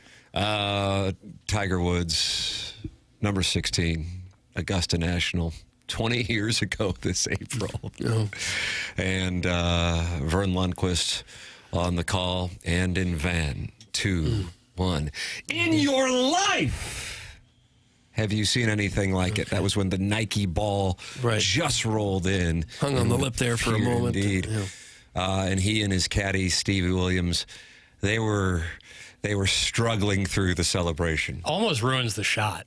You thought that ruined the shot? It almost ruins the moment because they couldn't make contact with each other's hand. It's like neither of them have ever had a handshake before in their life. Right. And now I get that the moment was intense, but yeah, we gotta fix that. I'm tired of seeing dudes fumbling handshakes. That one kind of deserved a high five, I think. That's what Tiger. That was a high for. five moment. That's what he went in for, and what was Stevie doing? One or the other. One of them went for a high five. The other kind of went for like a lower five, and they missed, and then missed again. Yeah. It was rough. When you nail a dap up, though, there's not much of a better feeling. Clean dap. Yeah. Look up. What about a clean dap? Look up Drew Brees dapping guys up. He's good. It's a master class. You don't touch the other person, though, do you? When you dap? There's a lot of touch. What do you do? I mean, you get the hand in, kind of thumb weaved in this there. way, yeah. Then you can kind of lock in a little bit. And then you kiss him on each like cheek. Bump shoulders. Yeah. Stop at the kissing. Stop at the kissing. Yeah. But if you hit like the right volume, if you can hear that the skin to skin went well. Oh, gosh. Doug prefers just a ballroom dance with everybody he sees. Done that. Done that. Tried that anyway. Experimented. I was young, drunk. Good morning, an old rich man at St. Louis Country Club I caddied for used to grab my ass at the end of every round. That's from caller Buzz. Really? It's tough. Well, I don't think it needs to be an ass grabbing. I think the high fiving or the fist bump is just fine. Will you dap up somebody down at spring training? Probably not. Like when Miles Michaelis comes over? Not my thing. I think it could really propel the club if you were dapping people up. I don't believe I've ever dapped up anyone in my life. Oh. For real, people should look up Drew Brees dapping people up. It's unbelievable. He's just outstanding at it. Ladies and gentlemen, you can give your solutions. A number of people, Jackson, this engaged people. Look at you. Are you engagement farming? I know what the people want. No, how about that? All right, there it is. Jackson Burkett with Handshake Solutions here on TMA. Attention business owners, did you know fire codes require your company's fire alarm system to be inspected and maintained by a certified fire alarm service provider? It's not just about compliance. It's about protecting your employees, customers, and property. And that's where EDF Group's Fire and Security Division comes in. Proudly serving St. Louis and beyond, EDF Fire and Security specialize in keeping businesses safe and secure. From expert fire alarm inspections to advanced commercial security systems, they've got you covered, and it doesn't stop there. With 24/7 fire alarm and security monitoring, you'll have peace of mind knowing your business is protected every hour of the day. Don't wait until it's too late. Call EDF Group's Fire and Security Division today and let them help you stay compliant, secure, and safe. Visit theedfgroup.com or call 314-993-8053 to learn more. EDF Group, your partner in fire safety and security. Ladies and gentlemen, we'll take a break. Got that design, air, heating, and cooling email today coming up on the Stiefel dossier. This is 101 ESPN.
Tim McKernan, Doug Vaughn, Chairman Kurt, Jackson Burkett with you.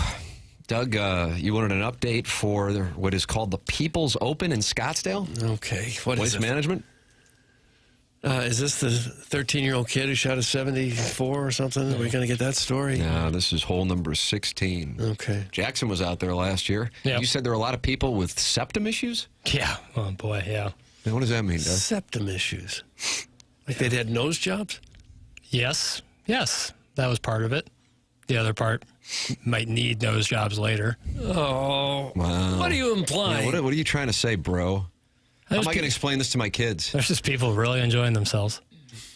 And So God I got bless to pull them. my boys aside tonight while watching Happy Gilmore for the third straight night. With the fentanyl thing killing people by the tens of thousands, you'd have to be a real fool to take any kind of drugs right now. A real fool. Yeah. Everything you do is risking your life. Mm-hmm. No doubt.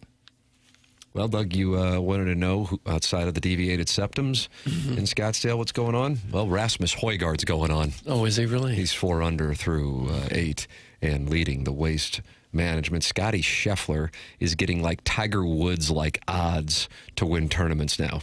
And considering he's won there twice, that's one of the reasons he will not be teeing off until 1:44 St. Louis time. But always a tournament that many will tune in to watch to see how people play the famous 16th hole and the tens of thousands of people in that stadium, which is really kind of a simple hole. So Yeah. It's 140 it's nondescript. yard par 3. That's a 7 for you? If I goose it. Well, you got to be safe. Or you fan one into the crowds. It's some poor sap. Who's, again, septum is about to fall out.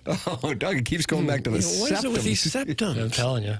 Don't fan that 7-iron. Worcester Woods Wacko has thoughts. It's all about where you get your white, Doug. Sometimes I wonder just how square you are. That's from the Worcester Woods Wacko. That's what he wonders. You go ahead and get your white wherever you want to get it and take your chances. Clip that off. It's so cool to be taking recreational drugs. Such a smart thing to do and cool.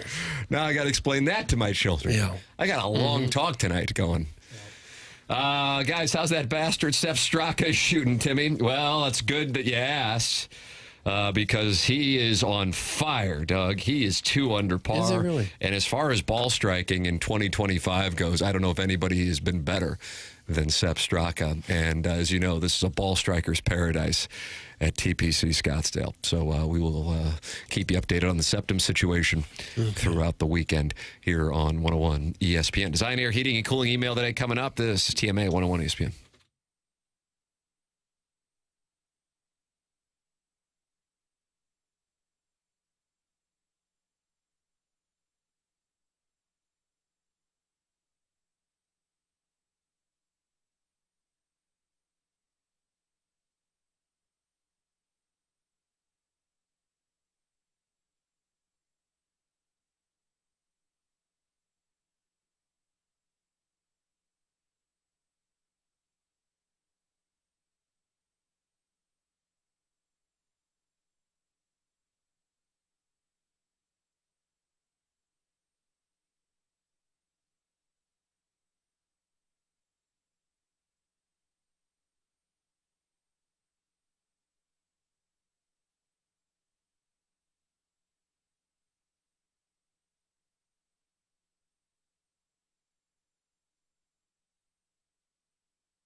This is Action Jackson with a Sports Center update driven by Johnny Londoff Chevrolet and Johnny Londoff Autoplex. Blues back in action tonight, taking on the Panthers. Pregame at 6 p.m. Puck drop at 7 p.m. That was another Sports Center update driven by Johnny Londoff Chevrolet and Johnny Londoff Autoplex. See them at Londoff.com. Chevy, together we drive. Are you kidding me?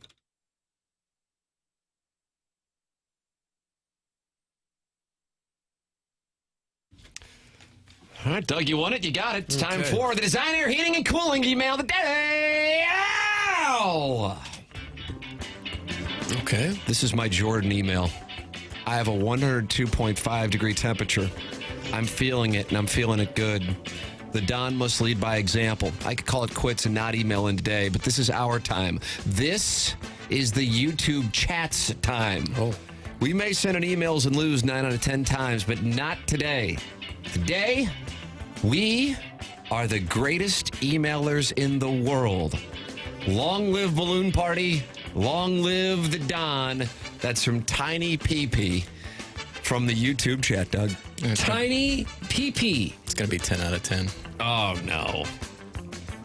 He saw me getting my mail, so he scurried outside to get his. We locked eyes. We both quickly munched our mail enhancement chewables. What in the world? We gazed at each other until they kicked in. Our pant tightened. Our southern exits loosened. Southern exit? 6 more weeks of winter, you say? Kiss my neck, Cliff. It will be okay. Cliff. It's from Cliff's neighbor. Cliff's neighbor. Good morning. Isn't St. Louis so lovely? Enjoyed a wonderful day playing the Lynx on Sunday, 70 on Monday, and 34 and rainy by Wednesday. They should make adverts for free agents to sign here. We got California and Minnesota weather in 3 days. Best of both worlds. Hey, Ledoux Mom, you're nothing but a big fat phony. The Kings are back to take their ransom. Don Pepe will always be our true leader. You got nothing. Make sure to join the TMA Discord to discuss further details. That's all. Bye. That's from Droid Effects. Doug, what did I read? Droid Effects? Yes. Okay. Droid Effects. I was too pressed for time this morning to hear the full show, but I did catch the tail end of your conversation about awkward handshakes and bro hugs. Quick question. Tim, did you fist bump or shake hands with Gus Johnson after he finished stacking mud at the TWA Dome all those years ago? Gosh. I bet that dude could really lay a solid base on a one fine Liam totem pole. I'd pay good money to hear him call play-by-play at Cottleville's beefiest citizens slinging dirt in a handicap stall at next year's Fan Page Club Championship. That's about enough. From the JV golf coach. JV golf coach. Little vile today. Day 4 and still haven't received a vote for email of the day. It has nothing to do with me not being funny or that the other emails are better. It's because KG is censoring the emails from the weirds in the chat.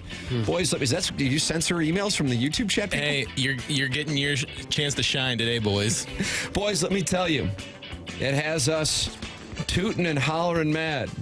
We will be heard. Droid started a Discord for us, and it has a little bit of everything for everyone. Because you know SPLT. Some people like things? Yeah. But really, what's with TMA taking on the Cardinals' marketing strategy? Getting old retired players to get the B-fib going. You don't have to find short, old players to make Tim look good. He does that on his own. Enjoyed the city talk today. Excited to hear Jackson break down the matches for us since nobody will sponsor the segment.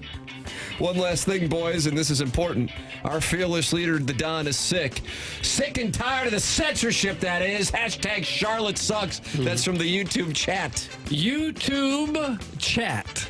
It's Valentine's Day. It's our last day together in Jupiter. The show ends, and we have a couple hours to kill before you have to jet set back to St. Louis. We hop in our rented LeBaron and drop the top. You drop your top. On our way to the beach, our song comes on. All-Star by Smash Mouth. I see your wry smile out of the corner of my eye. I know that smile. I lay across the bench seat and ask you to try and avoid the potholes. There are a lot of potholes in South Florida? No, not usually. A lot of bench seats still? It's an old LeBaron. That's fair. The years start coming and they don't stop coming. Our time feels over in an instant. I snuggle with my body pillow that Sunday night wishing it was you. Your Sports Sunday report puts a smile on my face. I close my eyes and dream of you and our time spent together. Okay. Sweet dreams, Zaddy. That's from MD 2020. MD 2020. And finally, it's great that we've moved Libby Jack's asinine questions up in the batting order to before Martin bails so we can roast him for including extraneous details about some crap that he watched on TV that has nothing to do with the question. Yesterday, Martin got to hear Libby Jack preface a fairly straightforward question about players who looked old or looked odd in their new uniform, which the Insta call is Fernando Valenzuela wearing the Cardinals powder blue throwbacks in 1997. Buck Swope's right. That's a great answer, and that was against the Brewers in 97, Doug. But Libby Jack prefaced his question by bringing up Kanye's wife's see-through dress on the red carpet, then mentioned that he'd like to see Doug wearing that see-through dress so he could see them nerfs, that ass, and what pattern he's got shaved in his landing script. Also, I'd like to highlight yesterday's clock management, which maximized Martin's on-air time, and then once Martin left, he ran 10 straight minutes of commercials. Getting into the email today. Ours is the type of presentation where a 6'3" geriatric blind man feels free to drop in at any time and tell us to stop picking on his 4'10" wife that no one besides him ever brings up. It's always fun when the olds get all triggered live on the air.